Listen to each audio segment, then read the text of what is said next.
3D animated Peanuts movie. Garbage. Is it?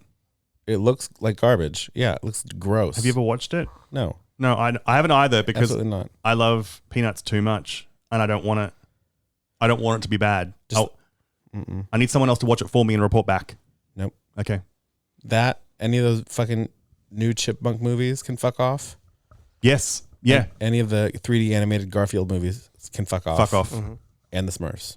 Fuck off. Also the Smurfs. I think a lot of those are because they're trying to be a cartoon that's also in a real world, which if it was at least made out of clay or something, or a puppet, was in the real world. Whereas, like, I think the Grinch CG by Blue Sky looks like, character design wise, looked really nice. And the Cat in the Hat one doesn't look bad. I liked the animated Grinch better than the Jim Carrey one. Oh, fair. The current, I think that's totally the fair. more current animated, you mean? Yeah, the Benedict Cumberbatch one. Yeah. Yeah, I really liked the designs that they did for like Whoville and all. It's a much better. I mean, I still think there's a lot to be said for like set design, but Human Who's, with the exception of Christine Baranski, Lou Who, are that's her all name. horrifying. Teenage Mutant Ninja Turtles. How do we feel? Depends on which one it is. That's the thing, because I would give a couple of those a chance. Yeah. Original cartoon was my Meat and Potatoes. Mm-hmm. It was one of the first movies I went to the cinema to watch that I remember. Was the movie. So I went from cartoon to, what do you call that? Rubber mask, rubber face. Yeah. Oddly successful independent movie. Yeah. That did really good costuming somehow with no money. Yeah. And I've watched one animated movie, thought it sucked, and I've watched one that I liked. I couldn't tell you which is which. I like the character designs for the animated series that then they was a 2D that then they made a CG, like 3D character for, and I like the 2D designs because I'm like, they made them different more than just color. Like, they're each a different type of turtle. Their body type makes sense with their personality. It's a different type of turtle.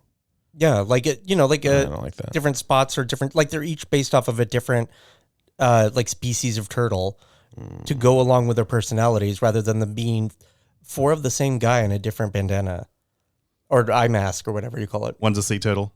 Can't hold his weapon because he's got flippers. Yeah, definitely. That's it. No, like one is like one of those big snapping turtles. I think that's Raphael. One of them a snapping turtle? Yeah, because they're like, he's like the big beefy one. And what are types of loggerhead? Yeah. Okay, I've named three. And there's like one that has like the little, the Tortoise. tiny little lake turtles you get that has like the stripes on its face. He's ter- got like stripes like that. a terrapin. Yeah. Maybe. Yeah. What are those little ones that you would have as a pet in Like like a classroom? Yeah. And might it be? I had those. Yeah, because I think it's definitely a snapping turtle because I think Raphael has like the spines on his shell Oh, I don't know how I feel about that. because they have like slight spines, but I mean their faces are still like kind of guy faces. There's one animated one where their eyes are all white now. Oh, I don't like that. I like that. It's comic booky, but it's still Is it the one with the girl? April. No, there's a girl turtle. Oh, a girdle, if you will. I won't. No, I don't think it's that one. Because I know that now that you mention it, I do remember a girl turtle somewhere, but I don't know which one. No. Okay. I will tell you that the Michael Bay Ninja Turtles can fuck right off. No doubt. Yeah. Absolutely. Yeah. Those are upsetting. I walked through the set of one. I can't remember if it was the first one or the second one in the West Village. They made a second? They did, yeah. Because half the people who played the turtles all tried to get out of the movie because they were treated not like actors during the first one. Oh, gross. Even though they're fully just like are acting, it's their voice, it's their body. If you looked at their contracts, they weren't in-person actors. They were like something else, and I forget one of them was very adamant about being like, yeah, we had to like beg for vans to get back to our hotels. Meanwhile, like the rest of the cast that were humans all went first, and then they took the background cast, and then they took us. Oh shit! So they weren't performers. They were like mocap technicians or something. Yeah, they weren't considered actors. Holy shit! I will say that the Megan Fox April from those Michael Bay Turtle movies is not fucking April O'Neil, but Megan Fox is flawless. Yeah, always. And she knows what she's doing. Yes. It's very funny. Yes. I'm amazed she would do another Michael Bay movie. I guess the money must be good, but she because of the way he treated her. She got fired from Transformers and then eventually showed up in Transformers again after she apologized for calling him on his bullshit. And then did at least Turtles after that. Megan Fox, I always liked her. The big turnaround for me was her stint on New Girl. Ah, She was fantastic. yeah. She was so funny. Well, see, I never watched New Girl. I'm trying to remember what it was, but I think it must have been when I saw Jennifer's Body. Yes. Jennifer's Body's perfect. And I Yes. really didn't see much else from her, but I was like, this is the same girl that. And then I learned more about how, like, just because the camera makes her look like Yeah. a sex object doesn't mean she's doing it on purpose. Yeah. There's a movie that she's in. I can't remember what it's called. It has a great cast where everyone thinks that she's like a Megan Fox type woman, and then she's very, very funny in it, and like it catches the audience off guard because you don't expect her to even have good funny lines besides maybe being a ditz or a sex bot. Mm-hmm. I'm looking it up now. I have to go in manually with my phone because we don't have internet. Was she also on 30 Rock? Did she do a 30 No, Rock? I don't think she. No. Maybe Kimmy Schmidt, something like that. I I'm also on think her IMDb right now. I will tell you in a matter of. she also, I think, did a horror movie that's in a similar vein to Gerald's Game. Oh, hard pivot. I can't find out what the movie is. Is that what it's called? No. Speaking of sex scenes, you're watching Heated Rivalry? No. No, I've seen their butts on the internet though. I haven't heard of it. Good butts. Proper hockey butts. Yep. Especially that one. Yeah, especially that one. Heated Rivalry is a Canadian TV show about two, like, I guess, collegiate who then become stars in their respective teams in the hockey league. One's from Canada, one's from Russia, who have illicit relations. If you've ever watched Letterkenny and thought, I wish these dudes would fuck, that's what, because it's made by the same network. That's what I've thought every single time I've seen a Letterkenny. Yeah. The show itself, pretty boring. The bits in between the sex scenes, pretty boring. The sex scenes go on forever. Oh, like in the Spartacus TV show? Oh, fuck yeah. Spartacus is great. Oh, I never saw that. Oh. It's like if they got good actors to play the bits in between the sex scenes of porn. Who's that? What's his tits? Australian dude from the shark movie we just watched this year? Oh, yeah, Jay Courtney. Him. He's in it. Oh, is he? He's unfortunately much less hairy than he is naturally, Dang it. but Well, showing off all his unmentionables. Oh, okay. I'm going to watch that now. But there's very little hair to speak of in Heated Rivalry.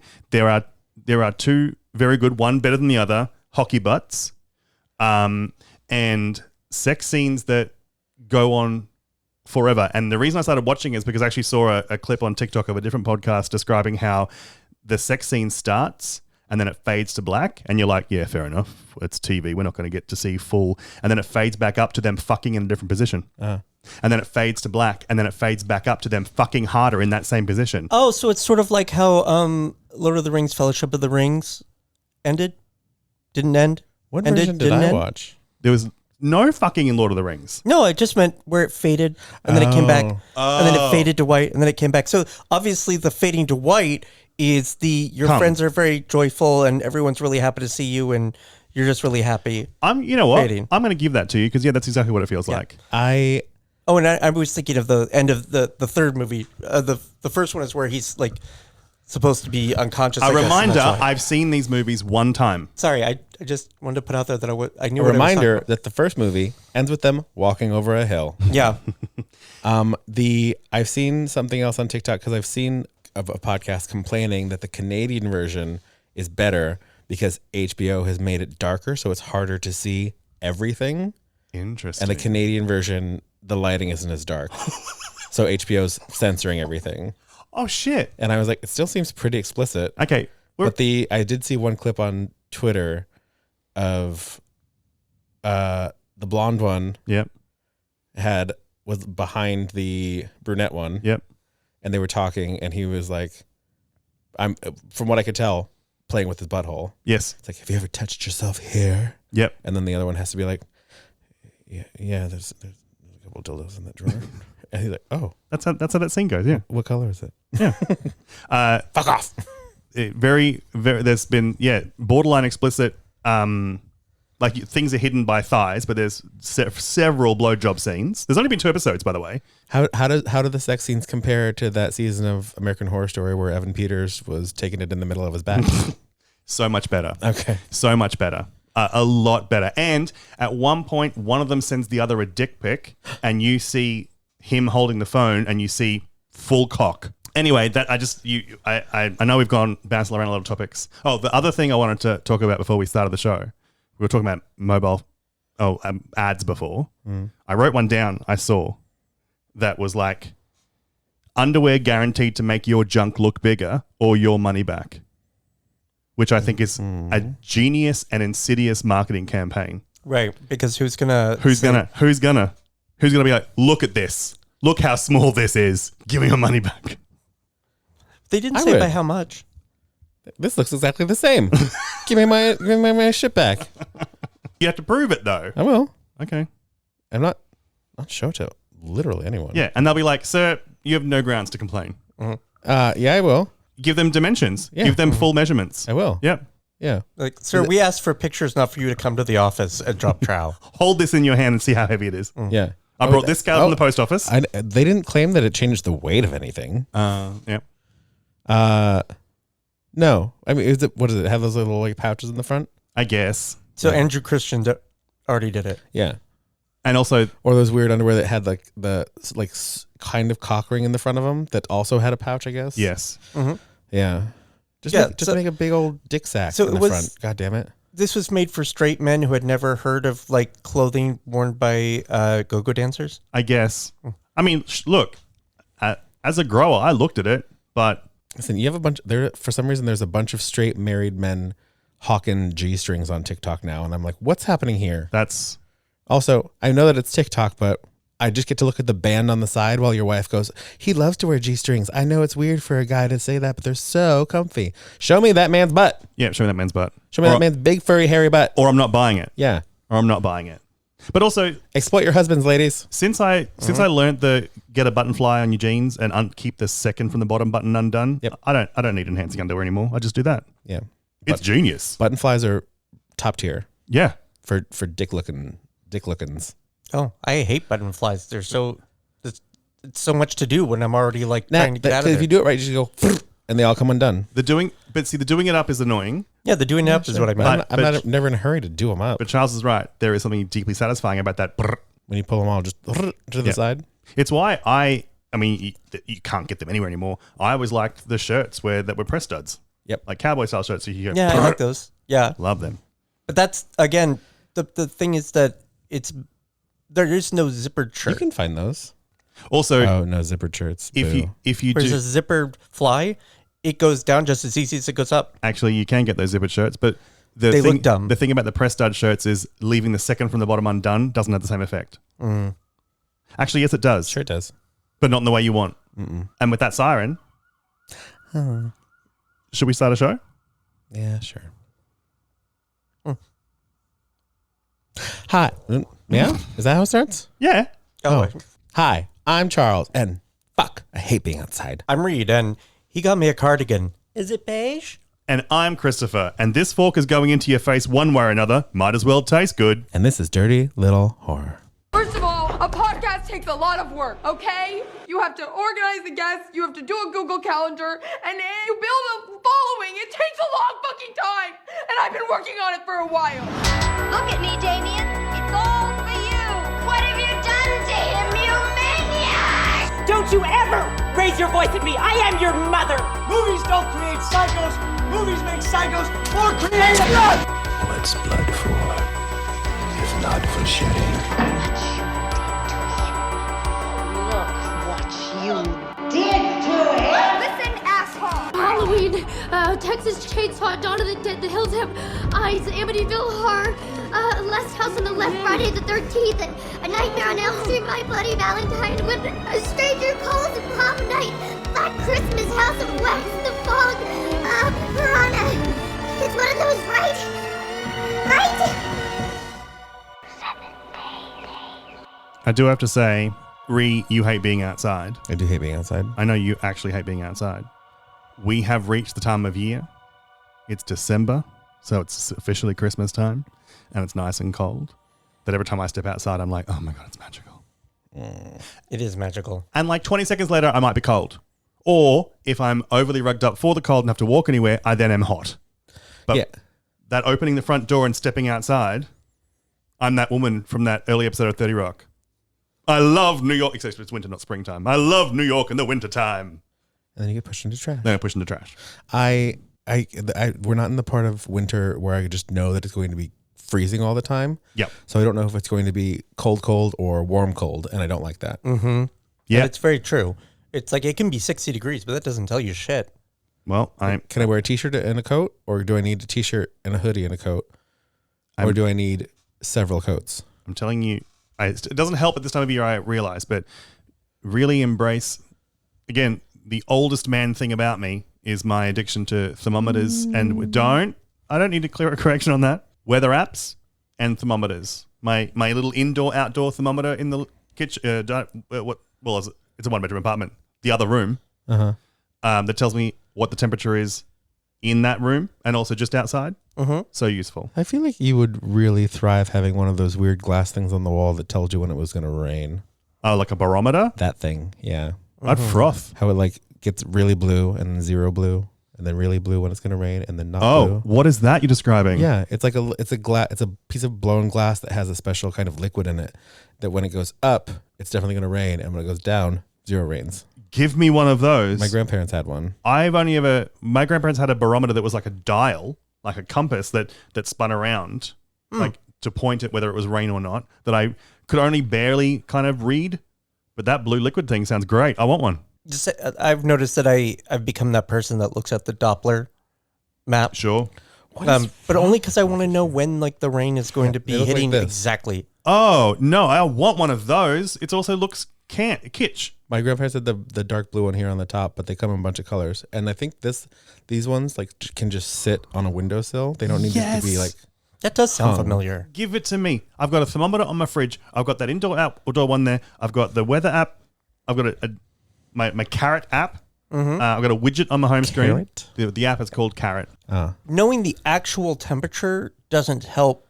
Like it could be, is it cold 60 degrees or warm 60 degrees? That's what you need to feels like. And and that's where I scroll to and I'm like, why is the weather app why I don't have a setting to immediately show feels like? I don't care about the real temperature. People consistently shit on feels like for no good reason, because that's the thing you need. Yeah. Have either of you ever had this app Weather Fit? No. That's pretty as well. Yeah, but it tells you what the weather is where you are, and then tells you what you should be wearing. Oh, he's not.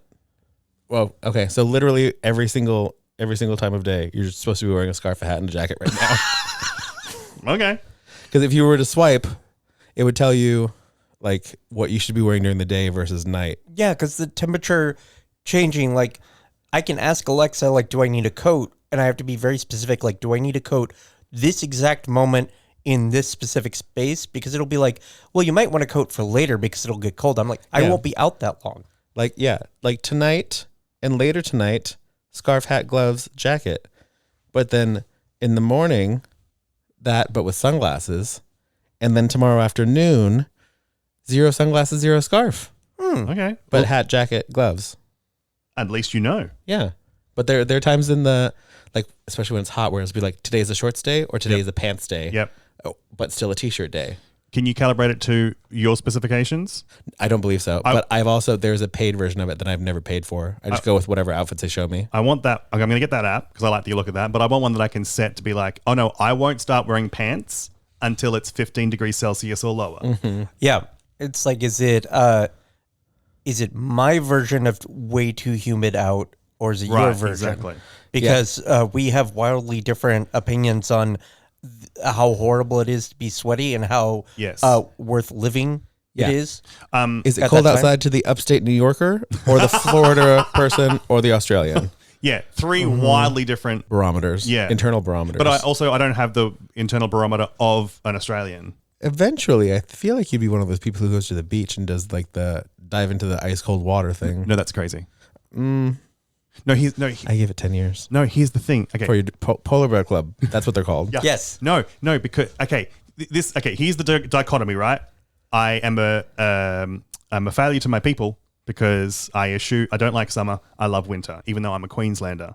But I'm just enough of a Queenslander that when I moved to Victoria, and Victorians would go swimming in their beaches, I'd be like, fuck no, that water's too cold. And they go on, like, well, in some places in Victoria, especially like Cape Patterson and if you go in spring, it's still fucking freezing. And I'm like, if you can tell I've peed, the water's too cold. Oh yeah. I want it to be human soup. Yeah, that's what I want. That's why I love Miami. Yeah. So no, I don't want to go in the no polar bear club for me. As soon as you said polar bear club, the first thing I thought of was not I would never do that because that's diving into cold water. I thought I would never do that because I don't want to join a large group of idiots doing a thing during winter because my brain immediately went to SantaCon. Yuck, SantaCon. And I was like, that feels too much like SantaCon, only now you're also wet. I'm also a thick boy with white chest hair. I'm already in the polar bear club, so It's true. And I have seen you eat a penguin. I mean, polar bear club, big chunky hairy boys though. Yeah, taking their clothes off. Okay, I'm back in. Can I watch? Yeah, can I say who wins? Yeah, but then everything's shrinking up again. So I can take care of that. You can warm them up later at the lodge. I want to be part of. I want a polar bear club après ski is what I want. The other day, randomly, our hot water was just off. In the building, and Marcelo took a shower because regardless of time of year, he'll take an ice cold shower. No. He loves it. It wakes him up. It's apparently very good for you. So I've heard. It does something to your brain that's very similar to cocaine. So I've heard. I literally can't do that because I got in the shower after him and was like, I'll do a hot shower in the heat of summer. I tried to. What was that lady who gets in a cold pool when she like acclimates, but she calls it something? You remember from like the last summer? Left arm out. Yep. Right arm out. She had a specific arms, word for it.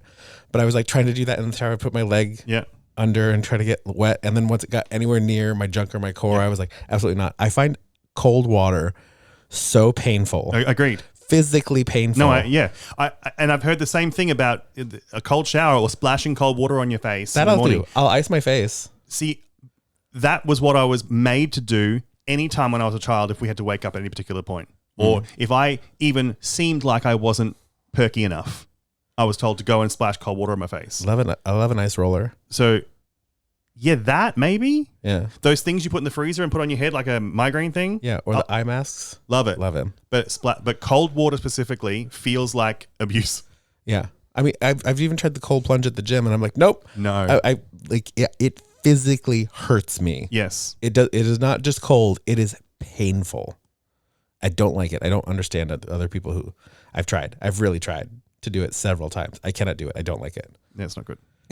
So I just, my legs and my arms were wet. I got out of the shower and I was like, well, I'm just putting on extra deodorant for wherever the fuck we're going and putting on a hat. I'm not fucking doing that. Got home, hottest shower I've ever taken in my life. It was back on again. It was making up for. Yeah. Yeah. So we're all fans of hot showers. We've ever taken showers so hot that our ears burn afterwards? Yep. Okay, great. Oh, you mean like steam coming off of your body kind of thing? Or? Like I've overheated my body that I can't really tell until I'm out of the shower. I've toweled off mostly and I'm dressing and I'm like, why do I feel so flushed? Yeah. And I'm like, oh, I had the shower was too hot. I've scolded myself. Showered so hot that in a very different way, the back of me has been very painful. I'm like, this is fucking fantastic. So you blanched, essentially. Yeah. Mm-hmm. We weren't showering, we were blanching. I've been Deverode. I don't think I've ever done that either. I like hot shower, but not like roasted to death. Okay, unless I'm like... Then our challenge for you, I think, get it hotter. Yeah. Maybe. Report back. Go blanch yourself. Yeah. Like a spinach. The most I can do when it's very, very hot out is take like a just under lukewarm shower. Correct. And be like, feels so cold. Wonderful. Chilly. Mm-hmm. And then even in the summer, a nice cold shower, go fuck yourself. Go fuck yourself. Yeah. I'm not doing that. My thing, you know how here it gets just hot once they turn the heat on? Oh, I'm well aware. In my new building, they do what most buildings do, which is during the day, there is no heat because everyone's presumably at work. Uh-huh. So from like 9 or 10 to like 4 or 5, no heat, whether you like it or not. Oh. So like I was just like walking around my apartment in sweatpants and a hoodie and a blanket, just being like, winter. Is that why they go on and off? Yeah. Yeah. Mm-hmm. That's what it was like in the last apartment too, because it was like, oh, well, I guess fuck my work from home days. Yeah. Mm-hmm. Oh, that never occurred to me. I'm just like, man, they really pick and choose their times when when either the hot pipes or the radiators come on or They're off. being cheap because they have to supply the heat. It has to be a specific temperature during the night. Okay. So that people don't die. Mm-hmm. Okay. And if it's below that, like a friend of mine who lives in Brooklyn who's been fighting with her landlord for several years, when it goes like below 50 during the winter, and he just brought her a space heater, and she's like, no, Holy turn shit. the fucking heat on. I caved and turned one half the radiator on in the living room. That's the only one that's ever been on. I don't turn this one on. Never. 'Cause that's the other Never. thing is, Never. Then the space heater is now your problem because you're paying the electricity. So Yeah. they're And also fires. yeah. Also fires. And like I could buy a space heater and you would like complain at me and be mad at me and try to get me out. But you bring me one and it's fine. It's fine. Yeah. Where do space heaters fall in your unattended candles lore? Oh, absolutely. And if I walk out of this room, this thing will light on fire immediately. Yeah. Did either of you, well, I guess not in Florida. I don't know about Australia. Did you guys ever have heating vents in the floor? Cooling vents in the floor. Either. Not Heating vents, definitely. They had those in Atlanta. Okay. Ducted air. Like on the floor, not on the baseboard, on the floor. Yeah, on the floor, like a Okay. hole in the floor Yeah, yeah. where I actually like tripped on it and Yeah. hurt myself. Oh, I've dried my hair and yours. Yeah. We didn't have a hairdryer, so I just cranked the heat and Chris put his head on the floor Over when the we were vent. in my hometown. My mom used to yell at me because I would sit over the one in the living room watching TV with a blanket and be like, "Just all this heat's for me, motherfuckers." And I would be so hot, I'd be sweating, and I'd be like, "Mm-mm, My nope. grandmother. This is for Charles." My grandmother used to stand over the air vent, and it would billow out her dress to its maximum capacity. Marilyn Monroe. Yeah, but except rather than blowing it up, it would just blow it out Okay. because of the cut of the dress. Sure. So it became like a Michelin Man kind of filled with cold air. Yeah. When it was winter, I used to get, "Charles, get off of that. Yeah. It's also you Get off of that right now." You're blocking all the heat for the rest of the. Yeah, I am. Yeah. Yeah. This is for Charles. And I remember my house in Atlanta, because of somehow where the bed was, the only place to put a normal sized bed was right over that heating duct.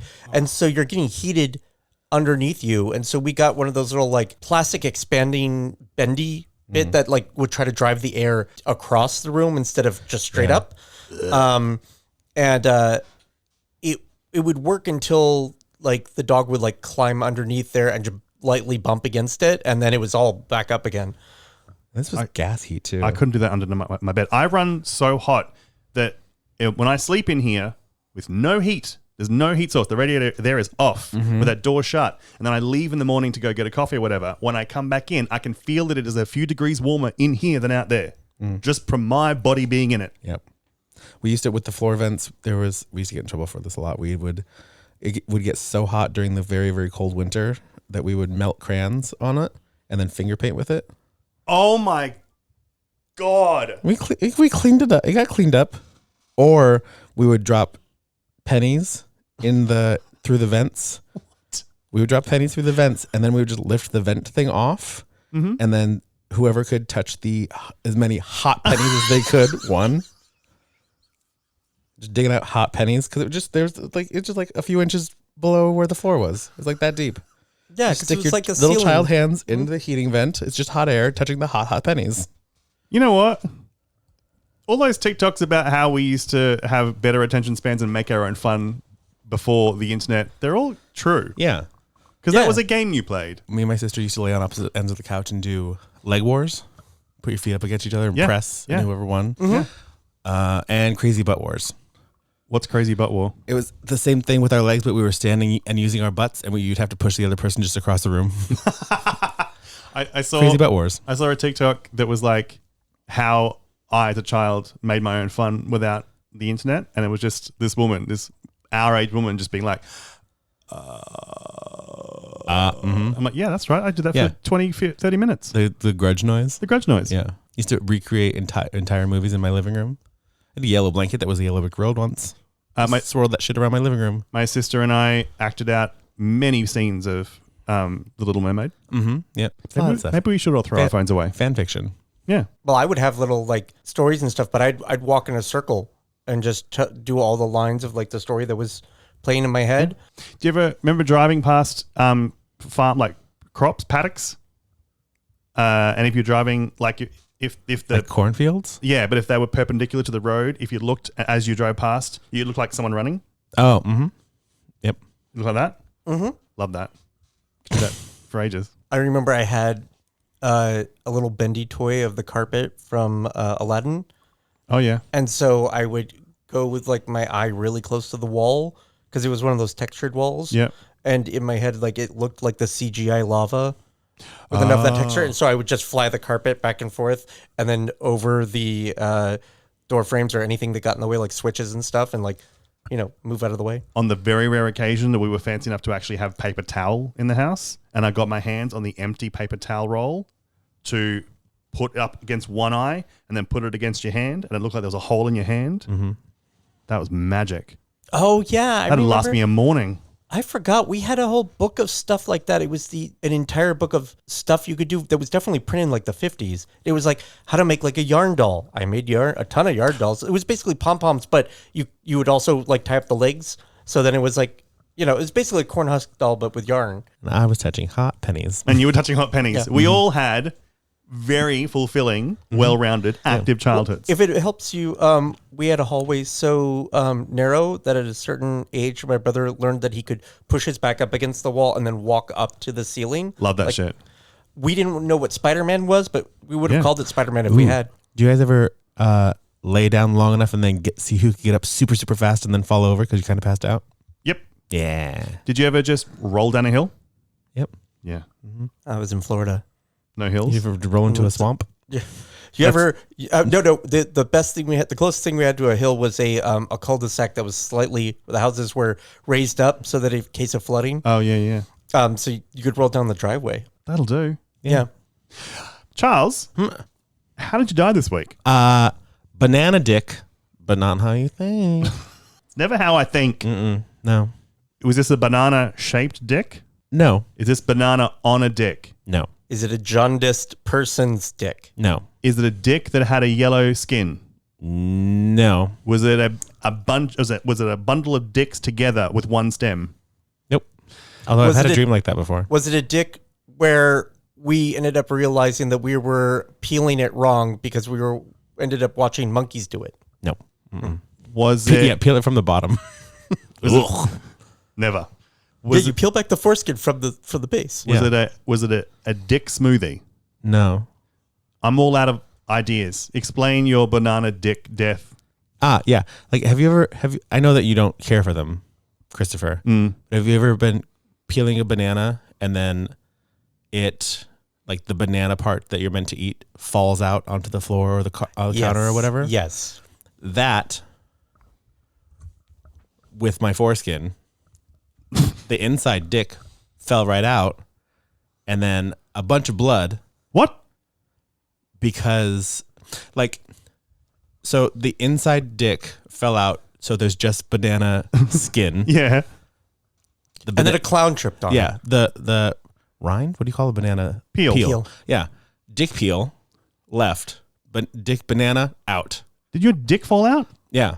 Did you? And then a bunch of blood, like if an elephant sneezed. Did you tell your banjo string? No. It was like, were there little stringers at the end of them? What? Did your dick fall out? No. Oh. That's how I died. Oh, no. It must have happened. How else would he have died? No, is this attached to a real thing that happened, or is this wordplay on banana dick? No, it's just a thing that I thought of. Oh, thank fuck. You know, most of my deaths are just things that I thought of. No, I know, but sometimes they're not. And sure. Did someone then take the dick that fell out, put it in a smoothie, make a banoffee pie? No. Once that split it in half, put ice cream in it. Once the elephant trunk banana peel that was left, just sneezed blood. Yeah. That's where I stopped thinking. I was like, that's enough. But yeah, banana dick, but not what you think. Yeah, I like that you came up with several things that it could be, and it was none of them. None of them. I really like that too. Yeah. I was really mad that I thought of one after we had stopped thinking of one. Go on. Oh, did you come across a dick that had a flavor to it that is definitely chemical because it was made after that certain type of dick had gone extinct? Lolly dick? To answer your question, yes, but not banana. I sucked a dick once it tasted like bleach. That is not how... I'm pretty sure that's how he cleaned it before he came over. Okay. It tasted literally like he had dunked it in a tank of bleach. Why do you know so many people with not just bad hygiene with their penises, but odd hygiene. Who else do I know? Am I looking at two of them? Pee hole. Oh, that guy. Yeah, that's technically very good hygiene. I won't suck the dick. The dick. I've heard that about you. Tasted great. The pubes reeked. That's weird. That means you did a little splash job in the sink. Yeah, well, just rinsing it off with some hand soap and an all ball. It was at someone's house that I was staying at. I'd crashed at their house, and for all intents and purposes, had a shower. They had? Yeah. Do you have a shower cap with a hole in it that you stuck your dick through so you could wash one thing and leave the rest dry? Oh, well, you never know. You do never know. Maybe those people who just do it once or twice a week to keep their hair healthy. Oh, that's right. He was a day away from a keratin treatment. That's why. Yeah, you don't want to strip the natural oils. You're going to lose the curl pattern. Oh, God. Reed, how'd you do this week? Oh, I tried to out-Norkert. Out-Nork? We go from dicks to tits? Out-Norgert? Nork. I tried to out-New Yorker my dad. How did you do that? Isn't he born and raised here? No, he was born and raised like in Atlanta, but he lived here in the 90s for several years. But he's been back in Atlanta for how long? Long enough to have thought there was a 9 train. Oh, yeah, there was a 9 train when I lived here. Yeah, so long enough that he thought it was still here. Okay. I mean, I've heard of it. It wasn't here when I moved here. Mm-hmm. And it's the same as the 1 train. It was just did the same thing, so they just got rid of it. Okay, was this successful? Oh, no, I died because I failed. Oh, no. I tried and I failed. Go on. Dad was noting that there was an awful lot of fire truck noise. Yeah. While he was staying with us.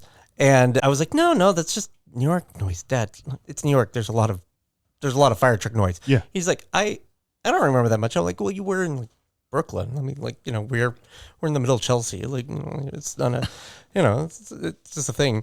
And turns out that the building across the other corner of the block on the other side, like burnt out, like horrifically burnt out.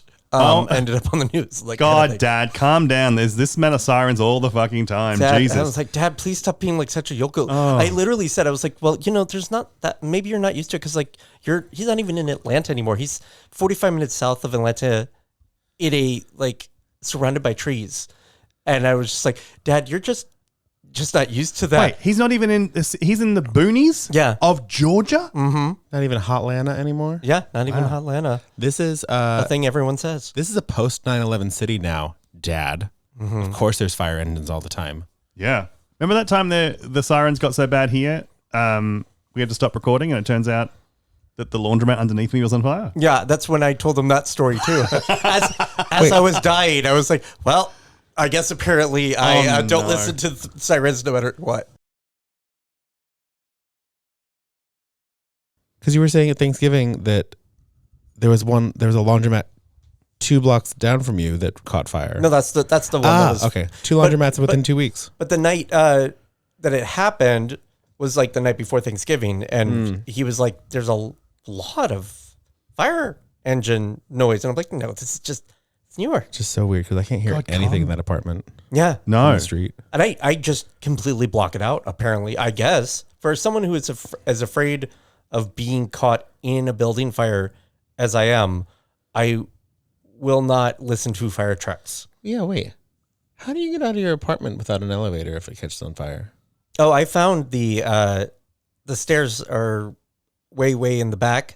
Oh yeah, could you share the location of them with your friends who could die in that apartment, please? Yeah, especially ones who fire escape. The ones who are going to house sit in a week or so. Yeah, I found the fire escape. Okay, can you add that to the document with the pet feeding schedule? I can't guarantee I could find it again. Place changes. Fair enough. Yeah, it's a house of leaves, but it's if a house of leaves was filled with gay junk. It's like the labyrinth from that movie. Labyrinth. Yeah. Fucking hell. Walking into your apartment sometimes is like walking into a deprivation tank, though. I feel like I lose. Oh, yeah. There's no. It's all temperature controlled. There's no noise. There's no like. Actually, no. On Thanksgiving there was because all the fans were on. There was some moving air. Mm-hmm. If there's like, I feel like time stops. Yeah. Every time, if I've been in there doing anything before you've come home, Reed's always come home to Alexa playing music in every room. Mm-hmm. because I've been like, Alexa, play something because it's too quiet. But the music's too loud. You can't hear someone coming up behind you. You can't hear that anyway. True. Yeah, somebody could really just sneak up on you like you guys did. Yeah. That was great. Christopher, Yes. how'd you die this week? It's Christmas related death. It's the death of Mariah Carey being the harbinger of Christmas because she sold out to Sephora. And now it's time is an ad for some bullshit. I forgot about that. I didn't sucked know that. all the joy out of it for me. Do you hate it because she sold out, or do you hate it because Billy Eichner's in it? Oh, half of one, 6 dozen of the other. Yeah. But also that I know the ad was filmed and written months ago because these campaigns take time. Oh yeah. But an ad that specifically is kind of mocking any kind of boycott, mocking being short of cash at Christmas time, and basically promoting blatant late stage capitalism, which happens. All ads do. That's in itself not the huge crime, but it's sapped all the goodwill and joy out of Mariah Carey being the herald of Christmas. Well, and it also is a little how do you do, fellow kids, because the internet loves making a meme of they're thawing her out, and the people who love Mariah Carey's Christmas song and hate it in equal measure will make memes. And that was the thing she was taking part for 4 years. She was taking part in it. She was the one filming the thaw out thing, and it was obviously it helped sell her song, get her some money. But now that it's an ad for Sephora, I herald Christmas's beginning. I herald Halloween's end. I herald Sephora. Should we do a movie? Hooray! And what movie are we doing? We're doing the 2025. What's his tits? What's his fucking tits? Norman Perkins. Osgood Perkins. What's his tits? Outing. Yeah. Keeper. Oswald the Rabbit. Oswald the Rabbit. Keeper. Can I trust this man? Can I trust this woman? I love you.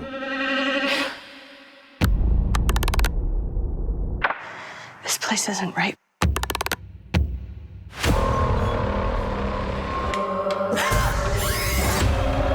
I'm worried about you.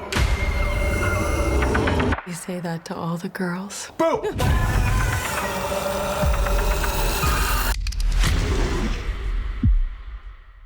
Lot of Foley. Oops, all neck cracks. That actually was. I was gonna go acrylics. Oh yeah. It was words appearing on the screen, a letter at a time. Effective to look at, but when it's just audio. Yeah. Good trailer, good movie.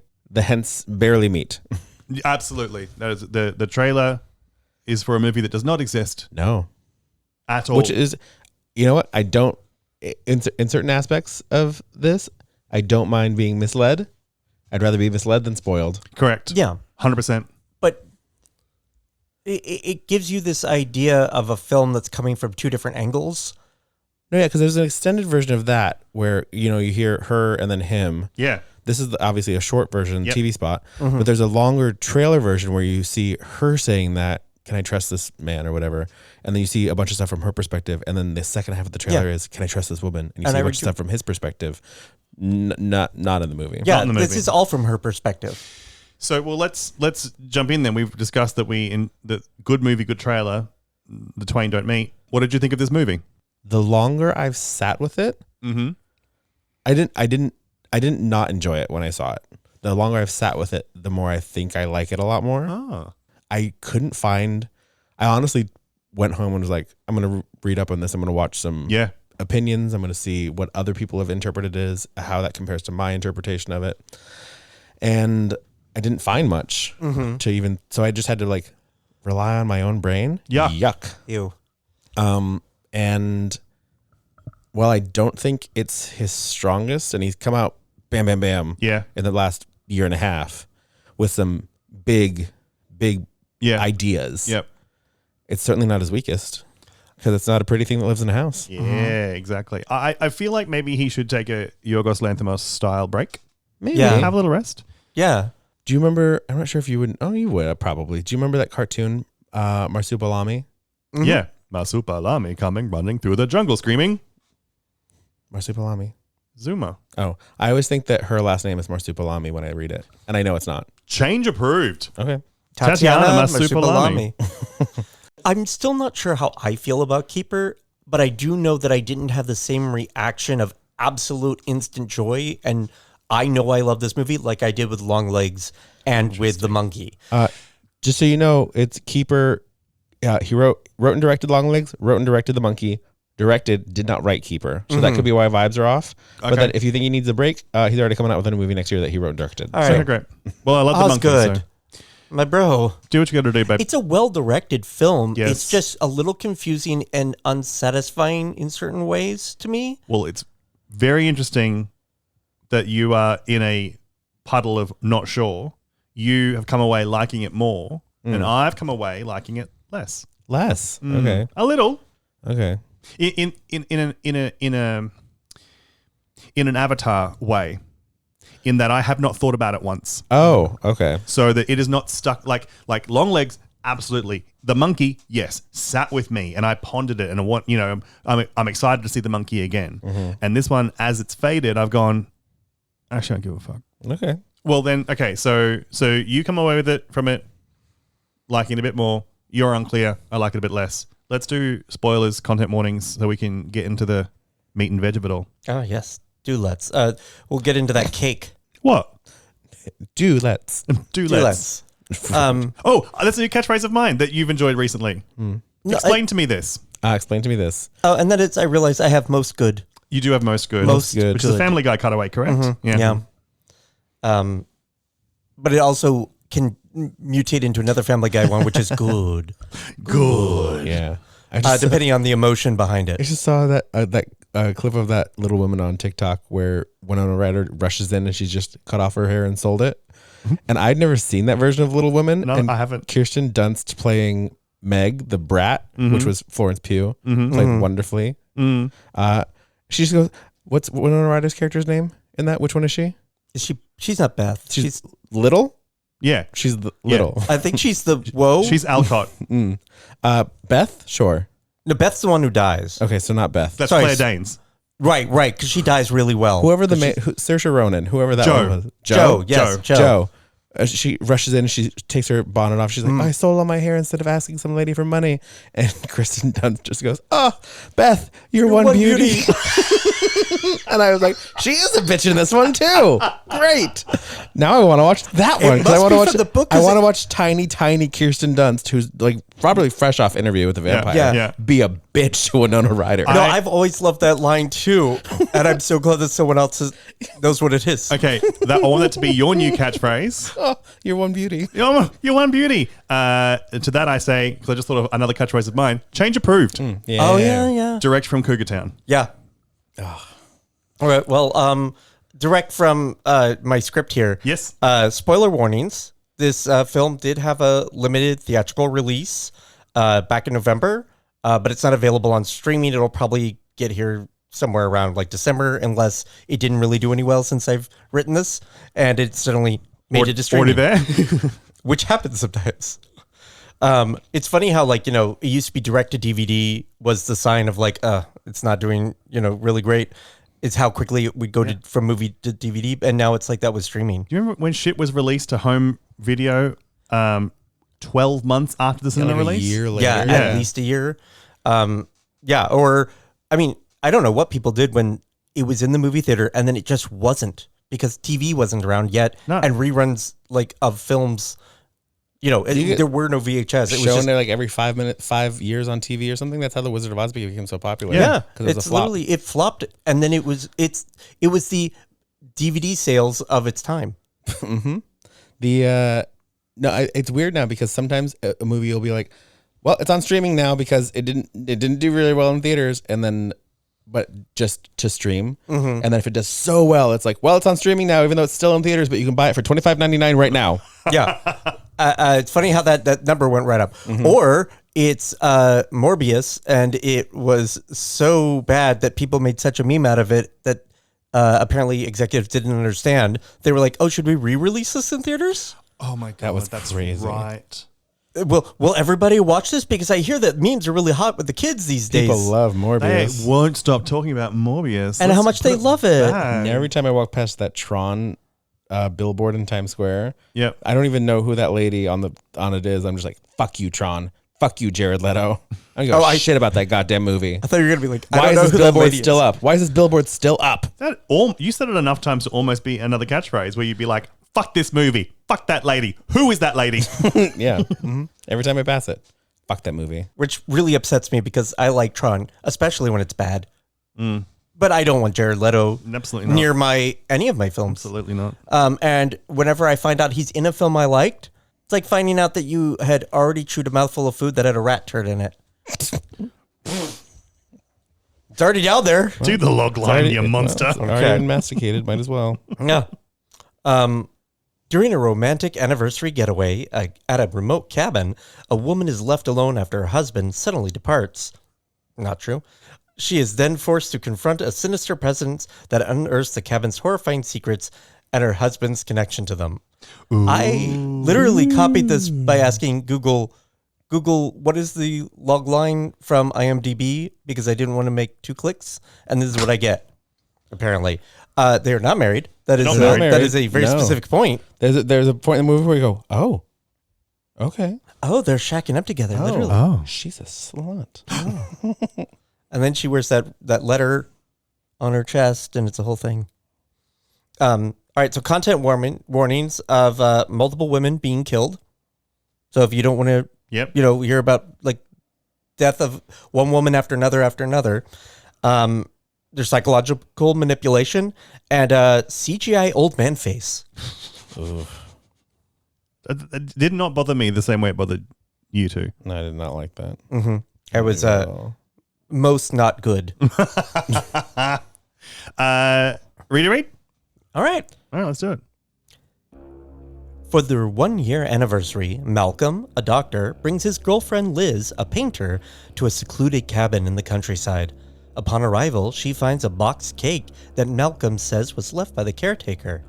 At dinner, they are interrupted by Malcolm's obnoxious cousin Darren and Darren's European model girlfriend Minka, who he claims does not speak English. As Malcolm scolds Darren for intruding, Minka quietly warns Liz, in clear English, that the cake tastes awful. It tastes like shit. Later that night, at Malcolm's urging, Liz eats a slice anyway. Soon after, she begins seeing disturbing visions of screaming, bloodied women and a pregnant woman who looks identical to her. Drawn back to the cake in the middle of the night, she devours it and discovers severed, bloody fingers baked inside. The next morning, Minka is attacked by an unseen force in the woods. That was fingers in the cake? Is that what it was? Yeah. I didn't know. I couldn't see into the cake. No, I was like, couldn't. Something's gooey in there. I was like, that's... But she pulled out like skin-colored thing and it was crunchy. Did she? So via Foley and what I've learned from movies, I immediately thought there was like a finger or a fingernail. No, it was definitely like, I thought it was a finger. And I knew that there was something in the cake. But I did not get finger. And much like Reed's aforementioned rat turd, she just kept eating. Yeah. Yeah. But I don't think it was like a full finger. I think it was bits of finger. But I thought there was like bone. Seems to be what saved her. Eating the whole cake instead of a piece? He very specifically says later something about... You were only supposed to have a piece. You're supposed to only have so much. And somehow eating the whole thing has fucked you up. Mm-hmm. Yeah. And I have theories like I had when we first got out of the movie that I think that still makes sense. And I think it's more of like everything he did, we'll get there. But like, I think this was kind of always going to happen this way. Is this a safe space? No. I would also eat around the fingers because that cake looked amazing. Red flag. He's not eating any of this cake. No. I know. Mm-hmm. But I might. Yes, all logic and good sense says don't eat that cake. It's drugged. Yeah.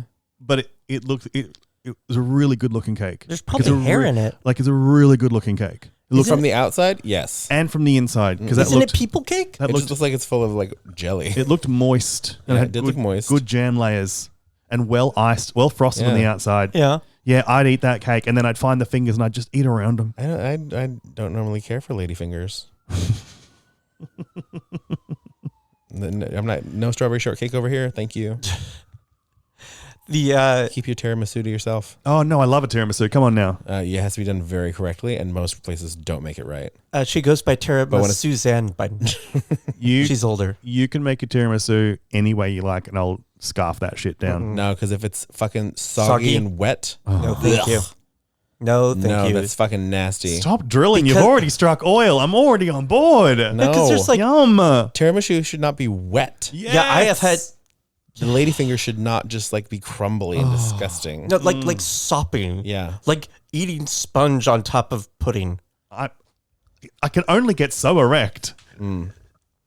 It's fucking nasty. That's why I didn't order tiramisu for so long. Yeah, I don't fuck with tiramisu because my first tiramisu was in Italy, and I was like, these cookies are soggy. They are dripping wet. They should be These moist, are horrible. but spongy still. I also love a proper well-made tiramisu, but I do just love coffee chocolatey wet slop. Do you know what I got the other day from the supermarket that is not really a thing in Australia, and it was one of my first time really? Coffee chocolatey wet slop? No, close. Chocolate cream pie. Oh, yeah. Fuck yeah. Damn, that was some good wet slop. It's like Isn't it's tiramisu like when he finishes in you, but there's a little poop in there? Go home and wash your mouth out, you dirty bitch! But No, Charles. Yeah, like Okay, sorry, Reed. No. Okay, I'm done. Isn't tiramisu kind of the fortune cookie of Italy? Where it was not invented in Italy, it was an American creation? I have no idea.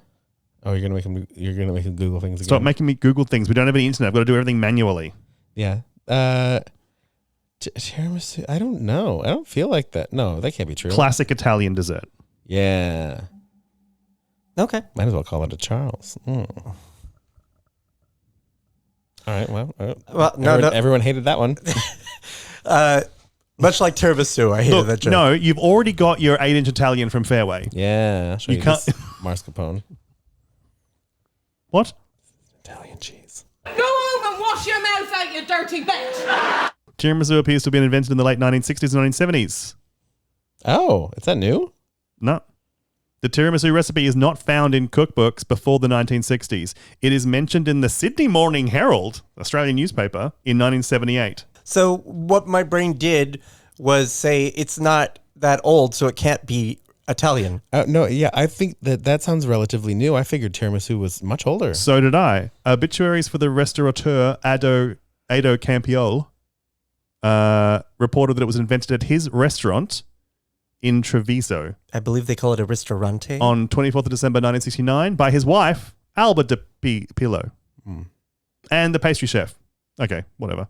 It was added to its menu in 1972. Well, I mean, good for her figuring out how to basically make a casserole of a dessert. Yum, yum. Yeah. You love a layered thing in Italy. Lasagna, Yeah. tiramisu, Yum, yum. end of list. And a third thing. Which fancy European country does Viennetta come from? America. I never got to fucking have one of those, and they don't make them anymore. I know. Yes, they do. They do? It's just not the same. No. Oh, that's what it was. You just have to go to Australia to get them. Wait, what did you have the other day? Manicotti. What's that? Manicotti. What's? It's like, rigatoni? Yeah. Long rigatoni. Go on. Stuffed with cheese. The one I had was stuffed with cheese and ground chicken. It was fucking delicious. Served in like a little, like one of those oval ramekins, baked on top, bubbly cheese. Is cheese tube. Is that different from cannelloni? Yes. How's that different? Both stuffed pasta dishes, and the primary differences are pasta's origin and texture. Cannelloni is traditionally made by rolling fresh pasta sheets into smooth tubes, while manicotti are preformed, ridged, dried pasta tubes. Oh, they'd like the extruded type? Smooth versus ribbed for her pleasure. No, I want to be ribbed. Yeah, you do. We're ribbed all night long. I've never had manicotti, and now I want to try it.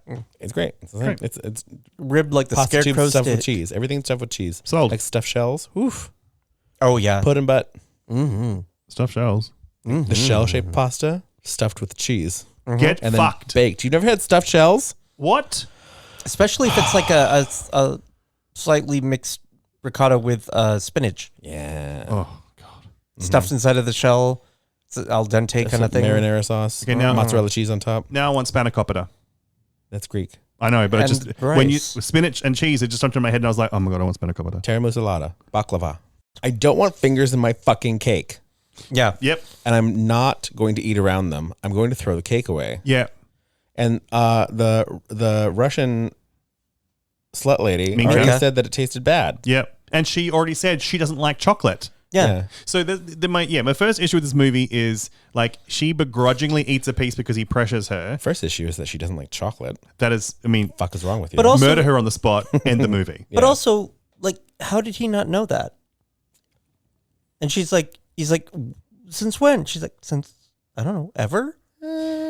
If you didn't like chocolate, that would be a thing you might keep under your tube. Yeah. See, I feel like it would have come up, especially when she's so nonchalant about it. Deal breaker. Yeah, exactly. They've never been out to a restaurant, and he's just like, oh, let's have some chocolate. And she's like, no, I don't like chocolate. No, because just not liking chocolate as insane as not liking blowjobs. Yeah. Wild. So, And yet, some people. you'd keep it a secret. I just spoke to someone the other day who's like, yeah, I don't love that. And I was like, what? Who was it? Never introduced me to them. What is their full legal name that I can say on this show? Who was it? It was at the bar, and I was like, I'm sorry, what? I'm sorry, what? Oh, I know who it is. Someone I know? Someone you've met. Yeah. Oh, okay then. Not biblically, obviously, because Clearly. No. they No. wouldn't have changed wanted. it. Yeah. Yeah. And I was like, what? Really? Yeah, I don't like it. I just want to fuck. I was like, all right, Jesus Christ. Oh, you know, I have met dozens of those on Sniffies. They don't want their dick sucked. No, Crazy. they just want to fuck. Yeah, whatever. Which, fine. That's what we're here to talk about. I enjoy both things. One of those things I can do right now. Mhm. And one of those things, I need a bit of time. Yep. Make your fucking choice. Oh, hello? Oh, blocked. Anyway, not liking chocolate is insane, but so she begrudgingly eats a slice because he pressures her. It's the opposite problem I have because Marcelo only likes chocolate desserts. And nothing else. And I have to be like, try this fucking lemon tart, god damn it. Oh, that is good. I know. Yeah. Fuck, I go nuts for citrus. And you know what a fiend I am for chocolate caramel concoctions. Yeah. But citrus, Yeah, so she doesn't like chocolate. Don't give her the chocolate. But she does have the piece because he pressures her. Mm-hmm. What's not explained is why she has a brain snap that makes her in the middle of the night devour the whole fucking cake. Yeah. Yeah. In a almost fugue state. Yeah, which even he didn't want her to do. So it wasn't like there was something in the cake that put a spell on her to make her do it. The movie never bothers to explain why she had that fugue state to hum and hum the whole cake. Mm-hmm. I think that I can't really. Whose fingers are they? Don't know. Previous girlfriend fingers? I would think so, yes. Or like dead zombie lady from the woods fingers. Well, there's only a finite number of those. True, and there have been several women. You're So right. it has to have been I think, Just passing the curse on. yeah, I think so. But those fingers that she ate must have completed some sort of circle then Yeah. with where we ended up. You know what I mean? Yeah. Before we get to that part. Yeah, again, stuff that's not fully explained. And I know Sure. there's some movies you can be like, oh, no, you're not meant to know that. That's just part of the mystery. Fuck off. Well, see, I have some theories that I think could explain it, but I'm saying is that I didn't come out of this movie wanting to know more. I just kind of was like, oh, I see. It could be this, and then that would explain this. Oh, okay, all right. Well, And you're anyway. always so generous because you always I'm very generous with you a always lot of- connect dots that I don't think even they connected. Yeah. Like when movies have unconnected dots, you are very generous at connecting them with often very good theories that I think is credit they don't deserve. Because there are movies that are like, was planned out from the beginning the get-go, in yeah. super detail and are either, those can be very tedious or they can be a delight to enjoy. And sometimes movies have meaning that was accidentally happened upon by people who are very, very good at making movies and just are good at, they're an artist and they don't know how to explain it because they were just doing vibes and those vibes just happen to be immaculate. Right. Yeah. I will say one thing. There's a part of this where I'm like, oh, okay, it's a ghost movie. Yeah. Not a fucking ghost movie. Not a fucking ghost movie. Because when she draws a heart on the inside of the window when she's taking a bath, I'm like, oh, cute. That's going to come back to haunt someone.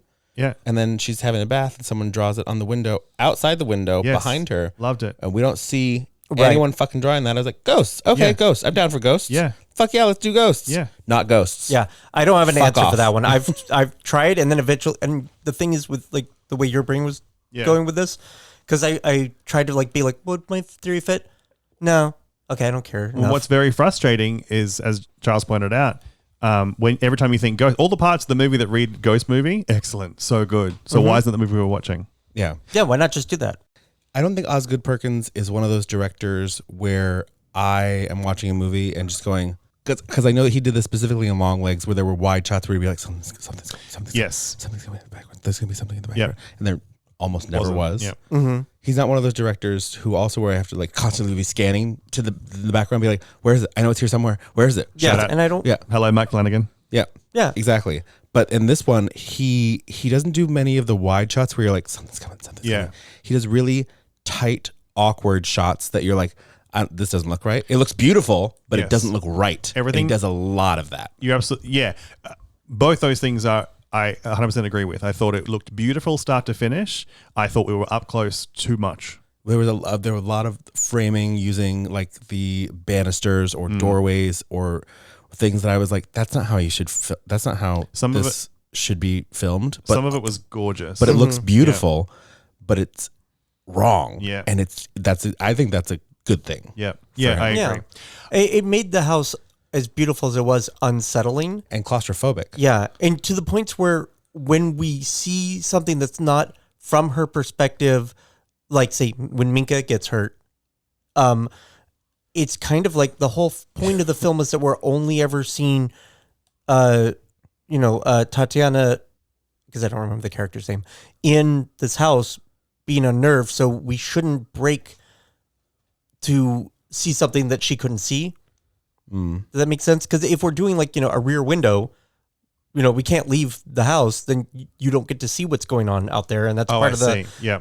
So it felt like either a studio note or or something else. Cause like later on we'll see Tatiana kind of be like, oh my God, did I just see what I thought I saw? And it's like, well, yeah, you did, because we just saw. Do you think Osgood Perkins has ever adhered to a studio note in his life? It's true. So maybe. I think it was. I don't think he's ever done anything unintentional or that he didn't want to do. Yeah. So yeah, it just, I don't know. And I like it, a movie. I can understand a movie where like a character doesn't do something that makes any goddamn sense, like has such a dulled reaction to a wildly weird situation. But it annoyed me how little she reacted. Countless times watching many movies where I'm like, don't do that at all. Yeah. Don't do that. And then if it were, I found myself in certain situations being like, well, I have to go find out what that noise is. Yeah, fully. Time to go get murdered. I will say one thing about the shots you described before and the house before we move on to the Creator Read. And it was the sum total of my review for this movie on Letterboxd. The tight shots and weird angles and the claustrophobia was necessary because that cabin, quote unquote cabin, was a fucking chateau. And my new rule going forward is if you have a cabin in the woods or you claim to have a cabin in the woods, this is for movies and also for real life. If you say you have a cabin, but it has either a mezzanine, 60% glass, like floor to ceiling windows that are all glassed, one of those old wooden style jacuzzis, any of those three things, that is a fucking chateau. That is not a cabin. Do not call it a cabin.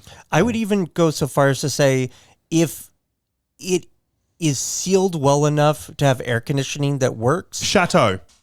That's at least a house. Because a cabin at least a house at any moment should have animals living in it, and you're just dealing with that. Specified a mezzanine, but I would go so far maybe as to suggest a second story. You might be losing cabin privileges. Yeah. It's not just because it's made out of visible wood. There should be at least one point in one of the walls where you can see outside and be like, well, that shouldn't be there. Yeah. Right. Yeah. Like that wasn't put together, right? Doors have gaps and they go creak when they open. It is a place you really, really think twice about before you go stay there in winter. In fact, it might be written off in winter. That's not a place you go in winter. Yeah, because you will die and it will be a yellow jacket situation. Yep. Or it's a type of place where in between getting up to go to the bathroom and then coming back from the bathroom, a spider has built a web. You can go in the fall, in the doorway, but when you got to go inside, check for the cracks in the walls that Charles has spotted, where the light's coming through. Run outside, grab leaves, poke it in the holes. Yeah. To seal it up. Anyway, I just Or want you just or mud. or mud. yeah, or you mixture of both. You make friends with the animals that live there, and have don't eat any pies that are witch brins. See, in Australia, that'd be a possum and it'd be delightful. A second floor? No. A loft? Yes. Absolutely Yes. correct. Yes. A loft is still a cabin. Some sort of crawl space-ish area that is above us. Which is Yep. where the That is animals not a live. full. That is not a full floor. Just because your house is made of wood, The animal deep, loft. deep in the forest, not a cabin. Does not a cabin make. A fireplace, cabin. A yeah. fireplace where the fire lights when you press a button and it goes house or chateau. Yeah. If the elements are able to be kept at bay completely, Not a cabin. it's not a cabin. No, yeah. A We cabin should- is like at best 75% elements at We bay. should have a modern kitchen, a modern fully stocked kitchen with an island. Period. Also, basement with weird shit in it needed. Yes. Oh, you know what? You need a weird skin book. Need a whole bunch of tchotchkes. Whoa. I would say that you don't have to get water from a pump in the front yard, but I do think that in order to build cooking or warming fire, you have to get wood from at least a pile beside the cabin in order for it The to indoor be plumbing cabin. should be shoddy, Yeah, at the very least, shot. But working. but working. Otherwise, why I may as well just go camping. Yeah, but if it's any more than that, like you said, like if the fireplace can light itself, or if the stove, you don't have to at least put like logs or coal in it. And it's not a look, cabin. I'm not a monster. You can get that. You have to get the wood from outside, like you just described. You can order that ahead of time and have a man come and deliver it. It can be bought. It just has to be a Be pile store-bought. outside. Yeah. Yeah, not chopping shit. And it could have, shit. one of those little logs that you can burn the paper that it came in order to make it a starter. Actually, when you bring me the pile of logs, can you bring me 2 vanity big logs? I will chop those 2 big ones. Like not full logs, But like a softwood. but like the big round ones that I Yeah. split up. Yeah. Give me 2 of those so I can performatively split those 2 into Yeah. like 8 pieces and be like, yeah, chopped wood. Yeah, Yeah. but also sharp or dull, I will hurt myself with that axe, so I know I can't do that. So after I've chopped the 2 vanity woods, Yeah. I can put my foot up on something and wipe my brow. Yes. Great, thank you. 100%. Yeah. Now if someone could come inside and cook these squirrels, I'd be very happy. And then you wipe your brow and then you take off the flannel shirt you'd only just put on to do that chopping. Yeah. You know what else I would accept? Still wet though. You could have electricity, but you have to have a Jenny, A Jenny? a generator. Oh, like a woman named Jenny. She's out there spinning No the little. If Jenny leaves, no lights. No fucking thank you. Jenny's on a bicycle. No fucking thank you. You gotta have a Jenny. So I think the general consensus is this movie is not great because we're going off track a lot. Disagree. Okay. Malcolm claims he must return to the city briefly to tend to a patient, promising he will be back that evening. While alone, Liz calls her friend Maggie, who offers to pick her up and insists Malcolm is likely cheating, which irritates Liz. Strange creatures soon appear inside the cabin, following her from room to room. Liz sees a ghostly image of Minka and a woman wearing a plastic bag over her head. Darren arrives, demanding to be let in, but Liz hides as he retrieves a meat cleaver and wanders the house before being killed by an unseen presence. Increasingly frightened, Liz tries calling Maggie again but can't get a stable signal. When Malcolm returns, Liz begs to go home, but he calms her and convinces her to share a drink before leaving. I really thought that the atmos was getting really intense, but it was the siren. Yeah. Something else is on fire. Not again, Jesus Christ. There's only so many laundromats in New York. There's so many laundromats in New York. No, yeah, but also so several months ago, the Chinese restaurant across the street caught fire. Oh. Did it? Yeah, it's now reopened. Apparently, it's really good now. Oh, this street. Yeah, that one. There's a Chinese. There is a Chinese restaurant over there. And then there wasn't, and now there is again. Apparently, now it's good. Well, maybe the It was entrance. a cleansing fire. I was going to say the entrance, but he was helped just- pay for new equipment. If there was one that close that I didn't order from because I ordered from what's his face up the street, Jade. Yeah. Yeah.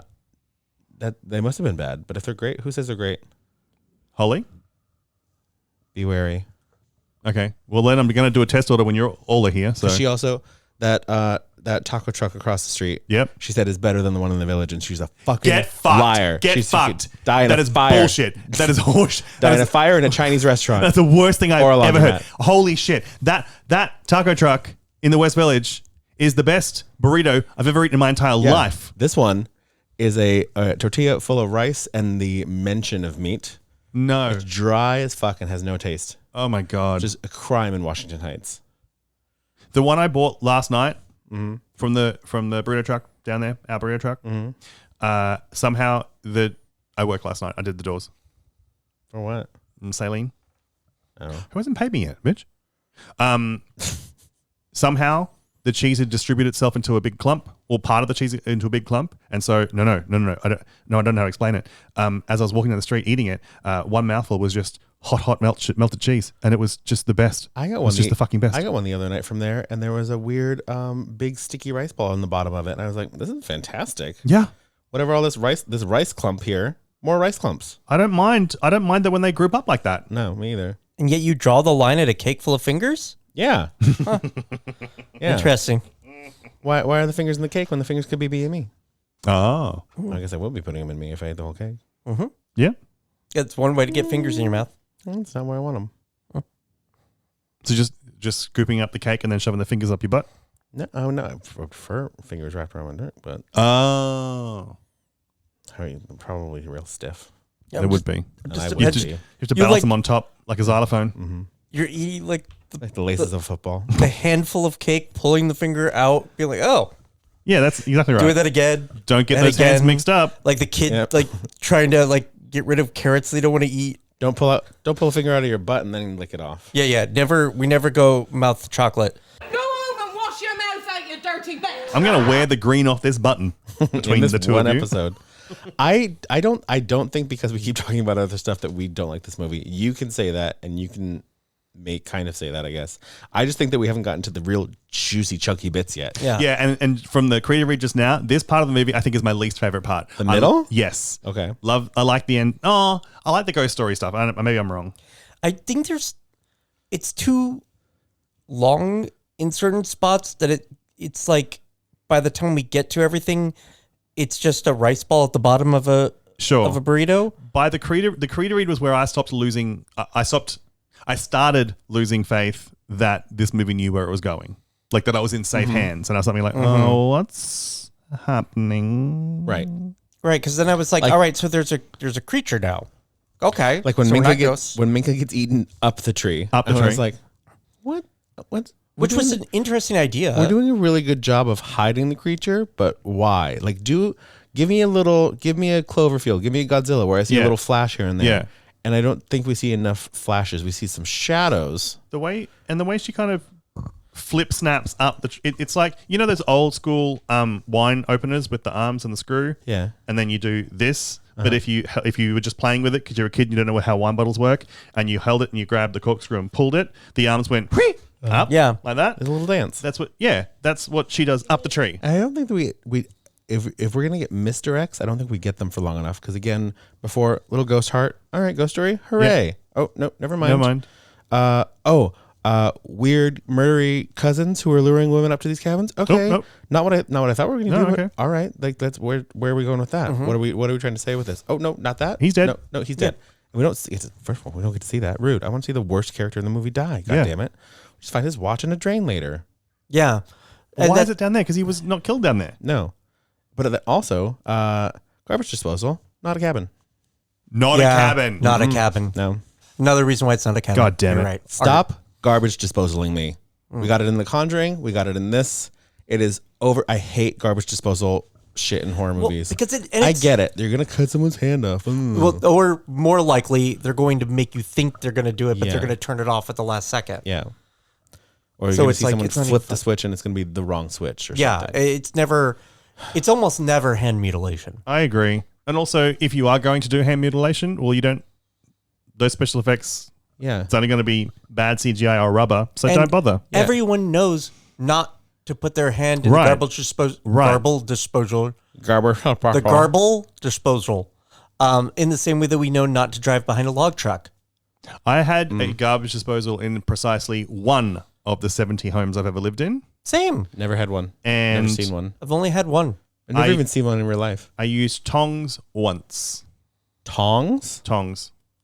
to fish a teaspoon out of it. Oh, I thought you meant you had one garbage disposal and also used tongs just once. What a terrible dangling modifier. Honestly, I did too. So, oh, you mean to get something out of it? Yes. Got it. But Okay. my hand stayed clear of the opening of the sink at all times. Of course it did. So even if it did turn on and snatch the tongs off me, I absolutely hate it in a very different way. Fucking deglove someone. yeah, Don't garbage disposal me. yeah. yeah. I will, because garbage disposal is just gonna be weird and messy if it even happens, and if it doesn't, I'm just gonna be mad. Yeah. Degloving, I can look away and be like, yuck, yuck, yuck, cool, great, good for you, hooray! Don't let me see it, yuck. And the Looking at you, Gerald's game. yeah, whereas like with Fucking a garbage disposal, you're gonna pull your hand out. Except as we've learned in the Final Destination films, if you happen to be wearing a watch, it can get stuck inside there, and that at least makes sense. right. And that's probably the best version of the garbage disposal meme. I was like, all right, we don't need any more. We did the best possible version we could. So Darren shows up ready to celebrate with Mitchell? Malcolm.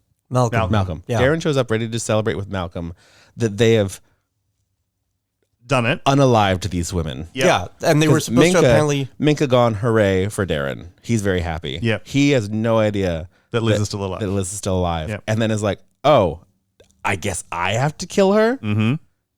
All right.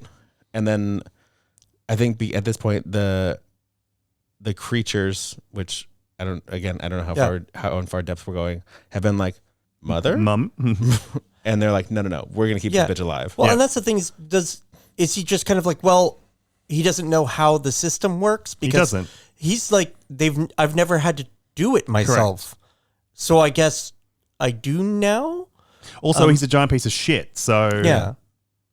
But you could see where a person like that, I bet I could see how he was a certain type of kid when he was a kid and then grew into this guy. Whereas Malcolm, I can definitely see the kind of guy he turned into. Yeah, Darren's like flashy cars and watches, and like I have this special thing because of these special creatures.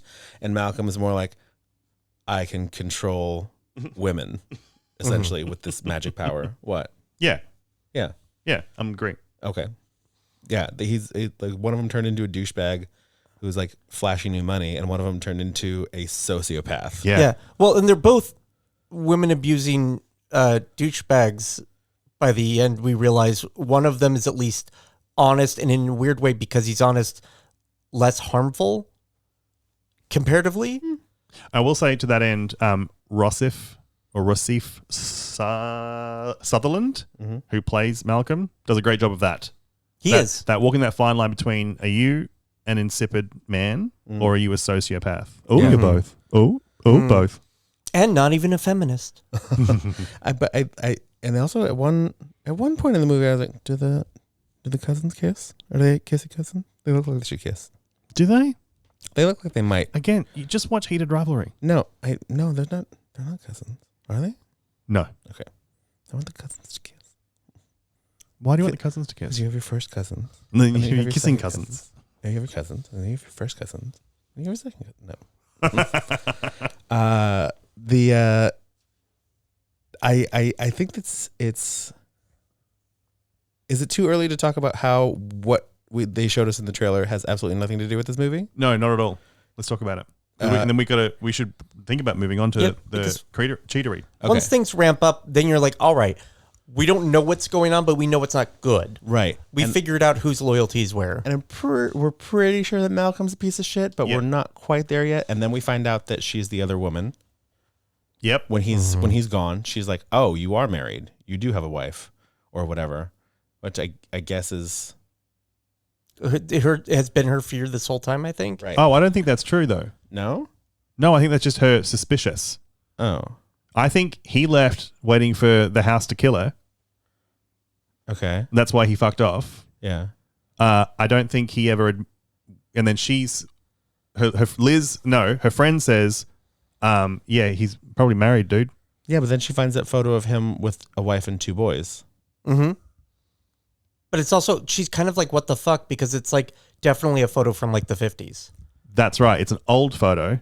and that's one of his victims. And then It's kind of he had sons with this woman, or maybe she showed up with sons. I guess Maybe showed up with sons. But yeah, for the trailer shows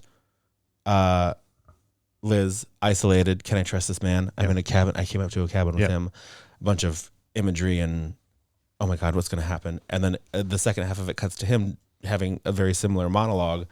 And I thought we were going to do some weird, like, Together? again, being misled. Not together, but some weird psychological trusting your partner when you're isolated from the world kind of horror. Oh, I thought it was going to be a horror where the house drives you crazy. Yeah, I was That's thinking. what I was thinking. Okay. Yeah. And I kind of was in the middle because I was thinking that it was like a haunted house that fed off of their mistrust. And so it was like basically The Shining, but if both of them were Jack.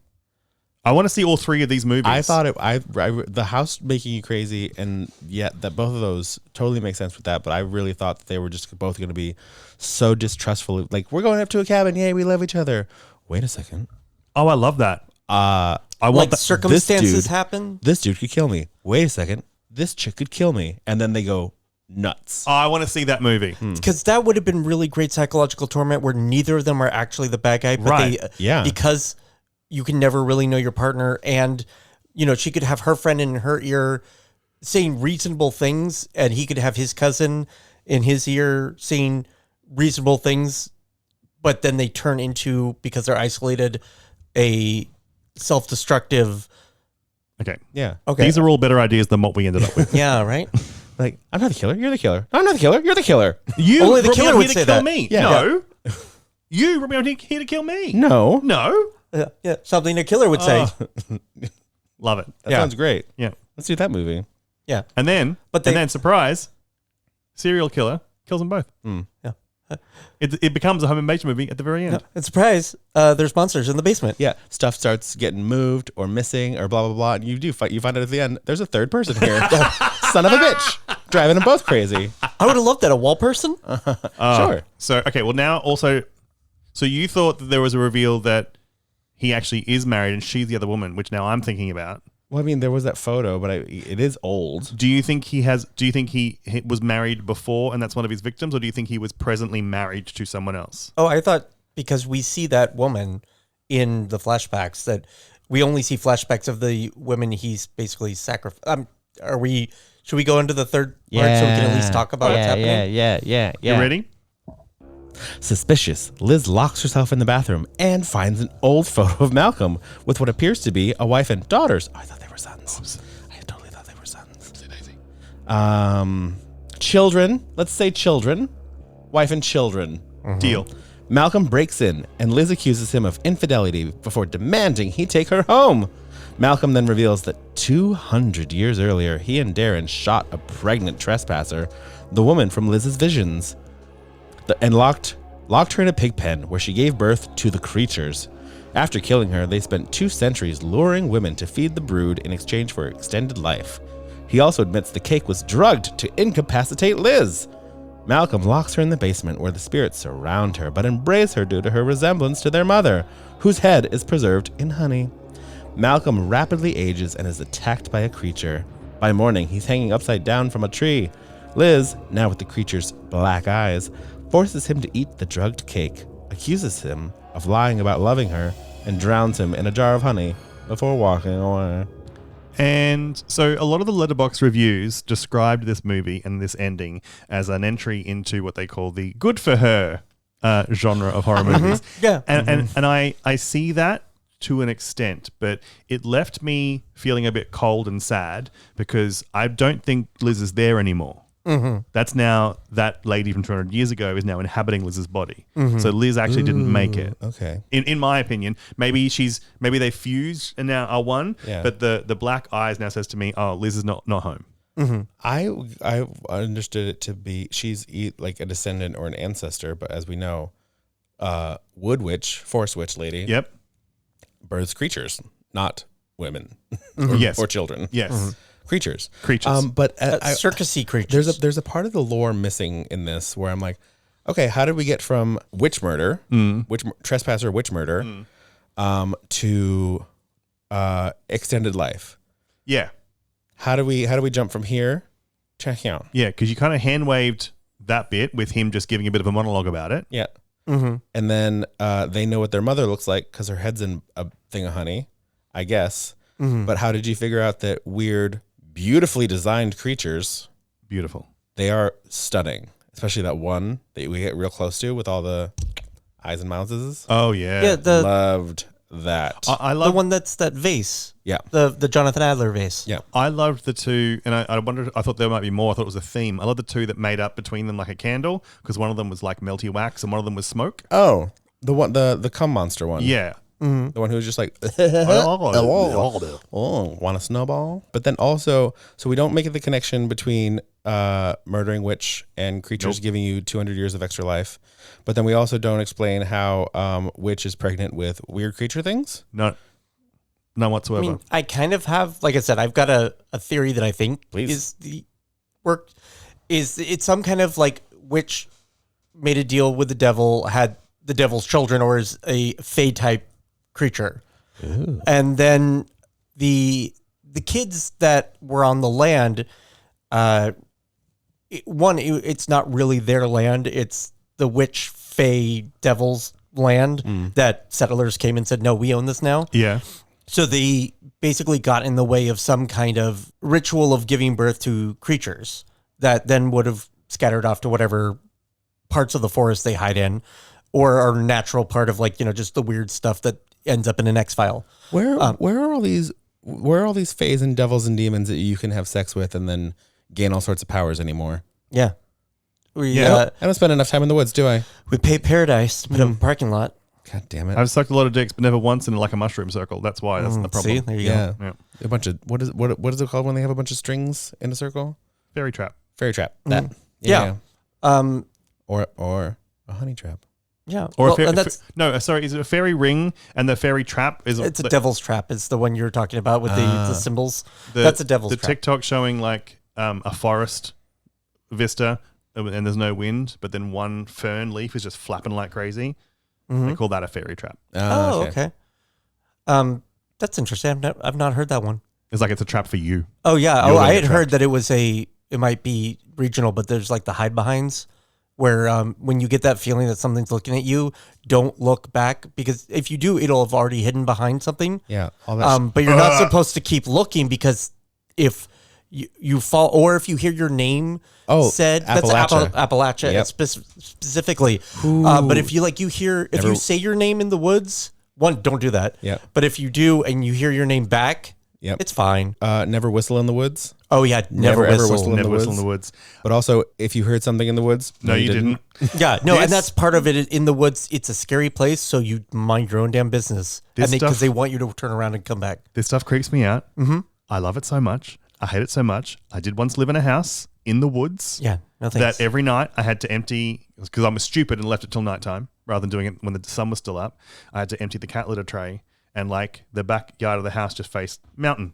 Oh, so I just chuck it into the mountain. Back of my house, face the woods. Yeah. Yeah. And we didn't stay there long because everyone was creeped out living there. But every night that I did that, I could not turn around to walk back to the house. So every night I'd walk out to the edge of the yard, throw the litter into the mountain, and then reverse towards the light to the doorway. Probably smart. Because I could, I did not want to see if anything was behind me, and I could not turn my back on the out there. See, and that's horrible. That's the weirdest thing, is that mine, when I would have to take out the garbage like in the dark, and we didn't have forest, but we had like scrub palm and stuff like that. And I remember anytime I've ever had to be outside in any kind of... I'm sorry. Scrub palm? It's the little palms that are like really stiff, and they're like, they only grow about like, shin height. All right. Interesting. But if... my thing was that I would have to turn my back on it, and I'm not looking behind me again. Maybe it's pillar of salt stuff. See, this is I couldn't walk too fast, because that's how you alert. That's how you attract predators. This is my thing. They have to be setting all these traps and stuff, calling my name or whistling in the woods. Let's hang out, y'all. Like, what are we doing? Yeah, you got powers. I'll do whatever you want. Let's hang out and let's do some weird shit. Let's make a deal. Yeah. But what you definitely don't do is kill one of them, especially when they are giving birth, And so I think what they did is they thought they were doing like, the myth of the Selkie or something where they were, if you killed a fae or you caught something, you got a wish or something. And I think that's what they've always thought is they were like, we were smart. We kept the children and the children are keeping us alive because, we bring them victims. Yeah. But I think what the children have been doing, and I think why there's fingers in the cake and it might've just for, what's her name? Was it Liz? Yeah. Liz. Is that each one of these people was supposed to eat a little bit of the cake that has bits of their mother in it that they've been preserving in the honey. That's what I was wondering. But again, there's only a finite amount of fingers. Yeah. Yeah, but there haven't been that many women. When you think about he only needs to bring one, because he's not bringing one like every year. I think he's bringing them every like 70 years or something. Yeah, there seems to be some sort of... Because there was like decade difference between each woman that we saw. And so I'm like, if we're going to be following the chronology of who we've seen that are important, then it's one woman from like about the time that they were born, or not born, but they were young men. Mm-hmm. Then there's like another one who's from like there was like a 50s, an 80s, a 90s, and now. Yeah. So that's at least like, what is that, like a 50 to 30 year cycle? And maybe they just alert them. And it could be that they're bringing other women up there and there's no cake and they just, the woman disappears in the middle of the night. Do you want to eat this one? No. Yeah. I have to take her back? Yeah. Yeah. It could be that. But I think the idea is then for these creatures, they're hoping that these boys are going to find the reincarnation of their mother. Yeah. Now, this was the theory that you gave out after we saw the movie. And the reason why she ate the cake in its entirety is because she recognized herself. I think that she became herself. I enjoyed this theory a lot. This is my favorite theory. This is what helps me enjoy the movie more in that. And again, but it's not explained as much as the things that Charles said weren't explained are the bits that were jumped in the lore about we'll give you extended life if you bring us women. How did they find that out? This is, and again, I think this might be intended. This might be a Reed generosity, but I love it. I love it. I love the theory that the Darren and Malcolm thought they were giving victims in return for extended life, and the whole time the creatures were all just like, "Bring me mummy." Yeah, and they're like, we don't know she was dead by the time we came out. We don't know what they look. You brought the wrong one again. So we're going to have to keep you alive long enough until you bring the right one. That's because you're the only one that knows what she looks like. Yeah. Yes. I think it's very briefly, though, Malcolm does say something about stuff that happens at other families' houses in these woods. And I'm like, and I was like, where does that come from? There are other creatures? Because then Is everyone who has a house on this fucking mountain have some sort of shit hidden in their barn? I'll do a franchise of this. Yeah. Well, which would then, it could make sense if you were to then say, because we never explained why these kids were like, oh, we just saw this woman dancing in the woods and shot her. Because that is also a little psychotic, I think even they were for just that being time. like, trespasser, and being little dicks. Yeah. Either that or Daddy's going to love us a little bit more. Either that or shot a lady. All the people who started that colony and ended up becoming wealthy people found out that they somehow had picked just the right spot to find different creatures. And these kids were like, she's not from our village. She must be one of those things. Either shoot it because it's the devil's work or shoot it because we might be able to get ourselves a fairy deal. And maybe fairy deals all happened at about the same time with different rules based on different types of sacrifices that are ultimately going to bite all these people in the ass. See, I love this, but I think now you're being far too generous. Which is what I was thinking. Yeah. I don't think that Darren nor Malcolm have any reason to be upset at their demises in this movie. You got so many fucking extra years. So many. Yeah. For 200 fucking years extra. Yeah. But I think It's like, let's fucking call it. You don't want to be doing this forever. For Malcolm, it was the fact that it was never his power. He wasn't like, doing a fair trade. Like you said, they were just keeping him alive until they didn't need him anymore in the same way he was doing with the women. Yeah. But and typical he realized, men, they thought they were gods in this domain. Yeah, and that all they had to do was give these, these rube monsters that don't know anything, a woman every handful of years. And I mean, the creatures are able to speak, so they might have just been like, bring us mommy. Do you think that they're mail ordering mother? Yeah, from they're this trying. guy? Yeah, they're like Google searching every now and then until they can finally find the porn they want. But I've been searching for so long. The right combination of words finally worked. Yeah, to find that one video you found years and years ago. That's so fucking hard. And the whole time, all you had to type in was Tatiana Maslupalami. Yeah. It's gonna bring up a weird fucking thing. My last thought was that it's not just poetic that his head is going into a jar of honey, the way that her head was in a jar of honey, because I don't think he put her in the honey. I think the babies did. Is that it made me think that what if the idea is that everyone kind of these creatures understand that people not reincarnate, but in that, like, you know, the Dracula thing where it's like the woman I fell in love with 100 years ago, there's a woman who looks just like her. It's like, you know, people just repeat. And there are like doppelganger types where it's like a guy in history. It's like, yeah, he's just a tall white guy. Like, of course there's going to be another one that looks like him. Is that they're saving bits of him for the next time that he reincarnates, and they're going to bring us Daddy. Well, or think they're doing that. well, no, bring us Malcolm so we can hurt him again, and then in another several hundred years, bring us Malcolm so we can hurt him again. Because I'm thinking that it's going to be his head, then they chop it off, and the rest of the body goes into other jars of honey and is left inside there. And maybe Liz will be different than the way Malcolm was, and maybe she'll just. I think it's too generous. I think he's head in the jar of honey because, oh my God, gross. Yeah. Oh my God, what a way to go. Oh my God, good for her. Yeah, good for her.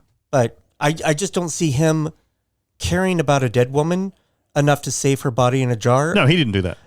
He cares about the creatures because they're the weird magic ones. I do think that for her reaction, I would have at least liked to have seen, like, her, you know, because she was very like, this isn't my best painting. It's hotel art. You know, it's not what I really want to do. And it's, if he had like done one of his Malcolm-y things where he was like, no, you never let me see your sketchbook. Let me see. And she's like, no, it's dumb stuff. And it was, those creatures were throughout her sketchbook. I do think that's like what they were trying to show when she started drawing. But I think it would have been much better as if before eating the cake, she was drawing them. And then she's like, oh my God. She was drawing the victims, not the monsters. Oh, you're right. So yeah, if she had been drawing the monsters though, then it would have made sense, the laughter and the, oh, okay. Yeah, see, again, I think the laughter and the screaming and all that, I think that was just, oh my God, it's so weird. That's the part of the movie that annoys me. The bits that look blatantly to be like, wouldn't this be cool and off-putting? Yeah. I do. There's the part when he comes home and she locks herself in the bathroom again, and she's trying to be like, "Never, just need a minute. Pooping. Sorry." Yeah. And he just opens the door because it's established early on that that's the only door in the house that locks. He doesn't break in that door. He just opens the door and then tells her that never locks. It's never worked. Yep. It's just there to make you think that it works. Yep. That's fucking creepy as fuck. Yes, I agreed. Don't like it. Would Britney Spears survive in this film universe? Actually, it's been we're taking an ad break and get some water because this is a long episode, and then we'll come back and find out who would live and die.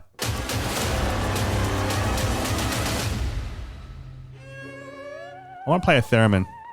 I love that a theremin also, the type of person who plays a theremin looks like the type of person who would play a theremin. Don't you want to play Thevrelman? What? Don't you want to play Thevrelman? I do want to play Thevrelman. That was a good one. Mm-hmm. That was a good one. That's two theremin jokes I know now. What's the other one? Ugh, I haven't touched my theremin in years.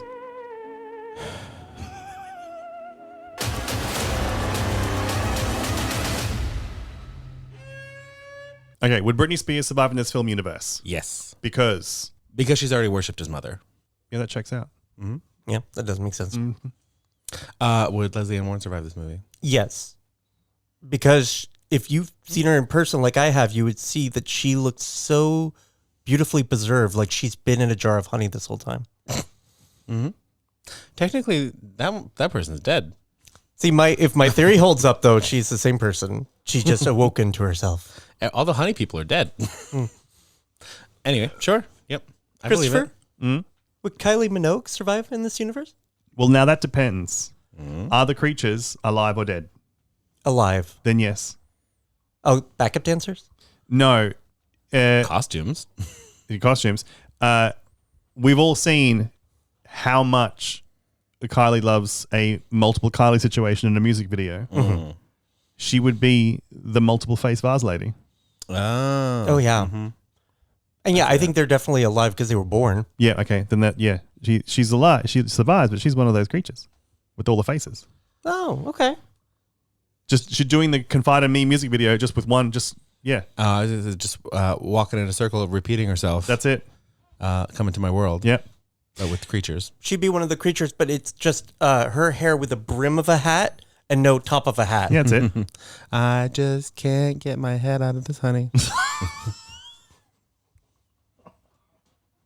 Nice. Your randomly generated diva for this week. Would Nev Campbell survive? Yes. I agree. Yeah. She'd kick that door down and walk out herself. First of all, she knows how to live in an isolated cabin. Damn a la Scream straight. 3. Yep. Secondly, she's going to walk in, feel the vibes of that place, have dinner, maybe get to dinner with Darren and Russian slut lady. Yeah. And be like, I'm going to leave or I'm going to kill all of you before you can kill me. I'm fucking out of here. I really see in this movie, if it was Nev Campbell, at the point where he fucks off back to the city, after about an hour, she's like, absolutely the hell not, and just fucks off. Yeah, just walks through the woods. Why does Liz several times be like, I'm leaving, you're taking me out of here, and then be convinced to stay? Yeah, that's more than once. Well, I would say there is the little bit of the power dynamic there is that she doesn't have money for... She doesn't have a car. He just gave her like $600 for that painting. What's the rule? What did we say? We saw in Wrong Turn. You just fucking run. You just keep through the walking woods down. until you hit a highway. Yep. Or hide behind. Okay, that's not bad. And don't forget to zigzag. Serpentine. Yep. Serpentine. Yeah, serpentine. Okay. Well, I guess it's time for Patreons and emails. Yeah. Our first email is from Damo. Now, Dr. Damo. A doctor. Subject line. I'm a doctor. How had I not heard of Bat Boy? Dear CCR, as a queer kid in the country who loved but couldn't afford to see musicals, sure, I thought I downloaded and burned CDs of every 90s and early noughties musical in existence. How wrong I was. Bad boy! So I've spent the past few days listening to the original cast recording on repeat, and now I need to find a place to see it. Had I not known from your episode that it was Lawrence O'Keefe's music and lyrics, I think I would have guessed, especially from how much All Mine kept reminding me of So Much Better in weird ways. Oh my God. Thanks for introducing me to something new to love. How I Died, like Todd, dog farts. Stella doesn't need special circumstances. She's a fart machine. She has the loudest, most human sounding farts you've ever heard, and let one rip in the hall of my building as a stranger exited the lift. I died of embarrassment. Cheers, Dr. Damo. And then look at all of these wonderful qualifications that he has now. After all of his education on his emails. Dr. Damo. So many. So many. So when they mean the most human sounding farts, is it like, brrr, or is it like, oh, hey, Dave?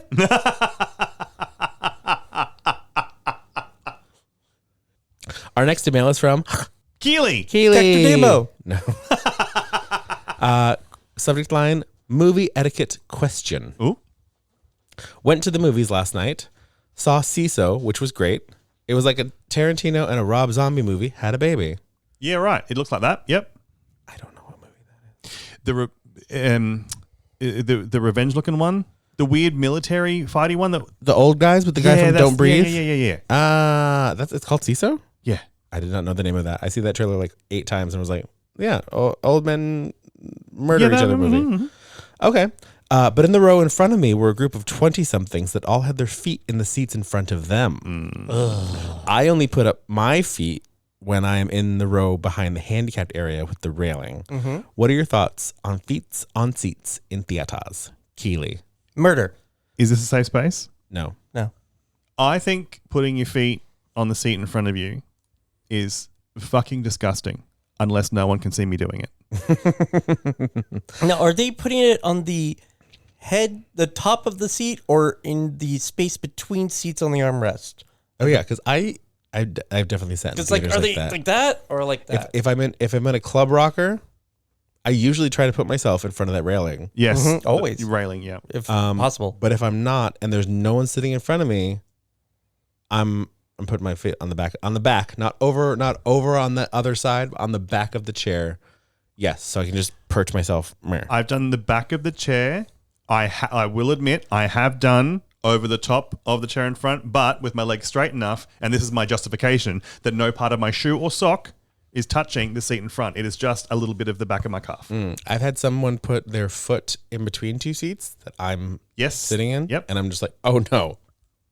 Absolutely not. I've done some elbowing to that effect. Of that on both in a cinema and on a plane. Just tickle. That's where my just a light fingering. They'll those feet disappear at toots. But if the bottom suck on those toes, they're gonna pull them right back. The bottom of my feet are touching the back of the chair. Fine. Yes. I don't have any problem with that. Yes. As long as no one's sitting there. Yeah. As long as no one is sitting there. In fact, if you put your feet on the chair behind me and I'm sitting in it, if you never move, we're cool. If I end up jostling back and forth as your feet go up and down, we got a problem. Yeah.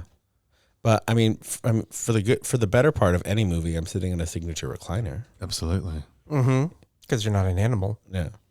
And it's been required of me. Mm-hmm. Sorry, another child's catchphrase, and you're welcome for it. Ooh, yeah.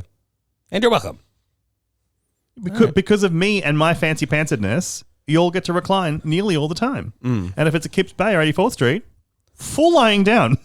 A full lie down, yep. Night. Mm-hmm. Yeah, no, that's true. I forget what the last movie we got what the trifecta was. Because it was like at 5:15 for Reed. It was in a signature recliner for you, and it was at Lincoln Square for Allison. Oh. And I was like, there we go. There's all the qualifications everyone needs. All boxes checked. Yep. Yeah, incredible. Okay, so our answer to you, Keely, I guess, is it's terrible if anyone else does it, but it's okay if you do it. Right. But I've never been, nor have I ever or ever will be a feet on the seats person. Yeah, but it's because you're so tall, you have to put your seat on the feet in front of them. Yeah. Nope. Your seat on the feet in front of them? I heard it. Are you sitting on feet? I heard it as soon as I said it. Do you sit on feet, Reed? You have to put your feet on the seat in front of the seat in front of you. Yeah. Yeah. I see what you were trying to go for. Yeah. You have to rest your feet on the screen. Yeah. I did actually have to get this seat's wet at my dentist. This seat's wet. This seat's wet. This seat's dry, but the seat in front of it is wet. What's that from? Family Guy. Yeah, of course. But at the dentist, they did have to move me to the one room that they usually do for, I guess for different procedures because the room was was too short. Did you say whores? Horse. Yeah. Oh, it's like the one for whores. Yeah. They have 10. They're half human. They also have veterinary dentistry on the other side of the room. Read us go to the horse dentist. Okay. No, there's only one room that I fit in that the dentist can also fit in at the same time. It's reception. Yes. If you're walking down Manhattan, you ever see a bunch of just a pair of feet sticking out a window? Reads the dentist. Yeah. Right. Alice in Wonderland. Eat me. Drink me. Mm-hmm. Anyway, our next email is submitted via form submission. Oh, someone on their phone. And also, I forgot how you can submit emails. This is from Sydney. Hello, Sydney. Subject line: bag of piss. Good. Mm-hmm. After careful consideration, Jude has decided she's ready to share her lyrics. Quote: I got the tool, like you know. I'm sleeping in the bathtub. Did it deflated? So I gotta back up this. Excellent. This. So I gotta back up this. I think I have to line those lyrics. Is that lyrics to the last song we received? I'm gonna have to read that along with the song and be like, oh, listen, Sydney, I think that you have a pop star on your hands, akin to the level of Kesha's penmanship, which is brilliant, sometimes makes zero sense, and is catchy as fuck. So I think you gotta get her writing that shit down in books real quick. So I gotta back up this. Great line. Okay, so you know how I've said it many times in this episode, I don't have internet. There is an NYC link on the corner that I can connect to. If we all breathe just the right way, I can connect to the free city internet out in the street. Well, and I have to I can't block the window with even a small part of my body, otherwise it gets in the way of the signal. Yeah. And so I've tried to reconnect to see if... No, you got the lyrics ready? Yeah. Okay, let me make sure I'm connected properly. I got the door locked and now I'm sleeping in the bathtub. Didn't deflate it, so I got a back of this. Can you quote along with? Yeah. Okay, ready? I got the To like you know, sleeping in the bathtub, did it deflated. So I got a Back up this. I'm Right. assuming that's why the subject is bag of piss. Yeah, because you thought it was bag of piss, and Yeah. I thought it was a bag of this. Bag of piss. No, it's now back up this. Yeah. So I got to back up this. Gotta so, back up this. So I got a bag of piss. No. So I got one hand in my pocket, The and the other one one's is holding a bag of piss. As she explained, the song is about needing to sleep in the bathtub because the air mattress deflated. In her mind, it all fits together, and I've learned not to question her logic. Don't question it. It's perfect. No, it's So there- absolutely perfect. So there are two reasons to sleep in the bathtub. I was going to Yeah. say, I was hoping that it wasn't, Jude needed to sleep off one in the bathtub. Yeah. Shower nap. Yeah, Shower nap for Jude. Yeah, one reason because you're maggoted, and the other one because your air mattress deflated. Yeah. Got it. No, bad reasons. Oh. Do you have an air mattress? The last time it was deflated was because Reed left. Yeah, What'd you do then? Did you sleep in the bathtub? slept in the bathtub. Good. So I got to back up this. I got to back up this. Running up the stairs when I should be running out the front door, Sydney. Thank you, Sydney and Jude. Yes. Thank you, Sydney and Jude. I need more Jude hits. Thank you, outside internet. Thank you, outside internet. I wonder. Thanks, NYC link. I would feel really, really shitty, like taking the audio and like having AI add a beat to it. Mm-hmm. As I can't do that, but I really want like a professional version of that song. Both songs. Our next email is from Todd. Retreat or retreat? Hello, horror hosts with the most. My first time through your catalog, I was off schedule and could not find some of the movies to stream, so I skipped the episode and continued on. On my second run through, I'm trying my best to see everything you review. Review is a strong word. Just bitch about sometimes. Yeah. Review, we're not. Yeah. Anyway, generous, Todd. Very generous. Talk to say about review. and then talk around. Yep. Yeah. I came up to an episode entitled "The Retreat." I checked Shudder and found out that it was streaming there. Hooray! I watched it and was happy to see it was a gay horror film. Woohoo! Perhaps that is a bit too jubilant because it was a harrowing but satisfying watch. I settled in to listen to your episode, waiting with bated breath to hear if you liked it or not. And then Chris played the trailer, and oh no, I watched the wrong Retreat movie. I was able to find the correct film on Prime and watched most of it. I was bored and annoyed through most of it and fast-forwarded it a bit. I was surprised you liked it as much as you did, but now I want to hear your review on the other Retreat movie. Consider it for the list, please. How I died this week, embarrassment over my inability to die cleverly, haven't really slept in weeks, and my brain just gave up. Until next time, Todd. Okay, so we watched The Retreat that was from 2020 and set in the Adirondacks. Which was I believe what's that cryptid? Sasquatch? Wendigo? I believe it was a Wendigo. No? Don't know. Can't remember. Maybe. And I believe that Todd is referring to a 2021 Canadian slasher with a lesbian couple. Well,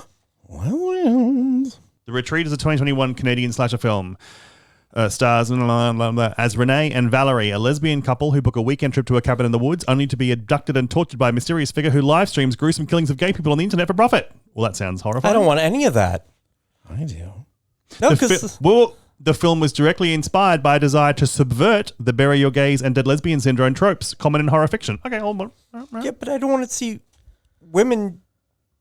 Well, they're the protagonists, so I guess the final girls. Yeah. But that's things I guess I would be worried the whole time. And maybe it would cause tension to be like, oh God, they're going to at least kill one of them. It's a movie.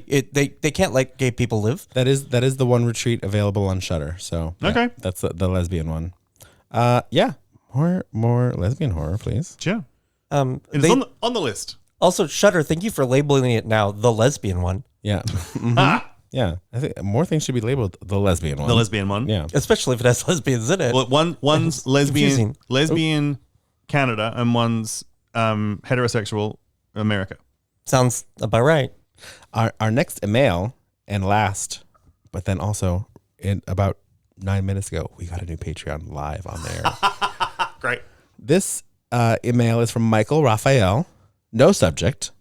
Felicidades por completar y publicar tu libro. Se necesita valor y visión para darle vida las ideas. I am so glad we publicito our libro. Yep. And so that more emails about my not public book. This in Spanish and Espanol. TNS un libro? Is that right? Is it what's we? ¿Dónde está Charles's book? In biblioteca? Oh, just Charles's book. So tu tiene libro. No. Por favor? No. Disculpe.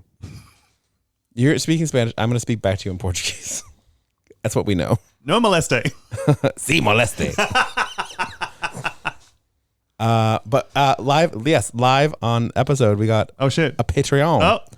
At made it right under the wire. Looks like they signed up yearly. Yep, I believe it's a survivor at $5 a month. Is Lara, Lara, Lara. Also, Laura Penguin, and then there's a little picture of a penguin. Thank you, Lara. Lara Penguin. Welcome and to being a survivor. We appreciate that very much. Thanks, Lara. Welcome. Lara Penguin Tomb Raider. Mm-hmm. Is that her last name? I'm assuming that's it's hyphenated. It's a very fancy. Yes. Mm-hmm. Penguin Tomb Raider. No, you mean Croft? Of the Upper Midland Penguin Tomb Raiders? Tomb Raiders? Of the Upper Midland Crofts? Croft Penguins? A Penguin Tomb Raider Croft. Yep.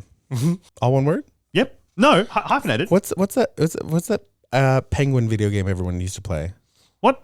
Oh, the Disney one, right? The Club Penguin? Club Penguin, yeah. What? It was more of a later millennial thing. It was kind of like a Neopets, but for called out. Yeah. Disney. Back off, Gen X. I only know about this because of knowing slightly younger people when I was in college. Meanwhile, a few years difference makes a huge difference in the internet. I was going to argue earlier when we're talking about Snoopy, like licensed products, that the only Snoopy game I ever want to play is that old LCD screen one. Oh, I thought you were going to say the snow cone thing that you put your dick in. Do you put your dick in it? Manicotti? No, the Snoopy snow cone machine. What? Yeah, the one that's really popular. There's like the Snoopy snow cone machine. Never heard of it. Really? Oh, because You then digging it? someone made a meme of it of like, put your dick in it. What? And it's literally it's a hole in a Snoopy doghouse, but it's a shaved ice machine. So like if you put ice cubes in the top and you turn it, it cuts the ice and it comes out of the hole. But if you were to stick your dick in it, it would shave the skin off your dick. Yeah, it's like how I died a couple weeks ago. You can find everything you need for this show. I mean, I want that snow cone machine now, but I don't want to put my dick in it. No, I'm not putting my dick in it. Do you enjoy a snow cone? No. I was going to say, frequently enough to own a machine. No. No. Mm. Because every time I have a snow, like it's the same thing with Slurpees and Ices for the cinema, is that like, the top half is real nice. Then you just got like shittily flavored ice. And with that syrup, I could just make cordial. Yeah. I mean, you love ice cream and you don't have an ice cream machine. Yeah, because who can be fucked? Yeah, exactly. I'm not dicking around with that bullshit. Yeah. Come into my house ready. Exactly. Ice cream and men. Yeah, I need you ready to just rip your top off and dive straight in. Yeah. Yep. Get in the back of this throat. Yep. Get me that ice cream headache. Yeah. Oh, so you're the snow cone machine. Imagine if you got a dick headache, like you got an ice cream headache from sucking too much dick at once. You'd be in pain all the time. Constant. Nah, yeah. Would it just be from all of like the pressure from sucking? They would like make the veins in your head like, maybe. Okay. Or like if cum was really cold. Oh, so do you think Bella gets a brain freeze? Fucking blowing frosty. No, if you Bella have who? sex, Bella Hadid? Yes. Should we invite Bella Hadid? if you're blowing a vampire, especially in Twilight. Second. Did you just casually and informally reference Twilight? Yes. And not Bella Hadid? Ew, David. The skin of a killer. Ew. Go home and wash your mouth out, you dirty bitch. Should we invite Bella Hadid? Yeah. Yeah. You can find everything you need for this show on dirtylittlehorrorpod.com. Hey, where you been, Loca? What? Fuck it. Go home and wash your mouth out, you dirty bitch. I don't like how much Twilight the two of you can quote between the two of you. You imprinted on my daughter? You named my daughter after the Loch Ness Monster? Go home and wash your mouth out, you dirty this. dirtylittlehorrorpod.com. You can find Charles at Charles Rockhill. ROCKHILL. You can find Reed at Reed Black Comics. On Instagram. And you can find me at Chrysopotamia, where there is no Twilight content. This has been Dirty Little Horror. Until next week. Try not to die. Let's talk about the Bible.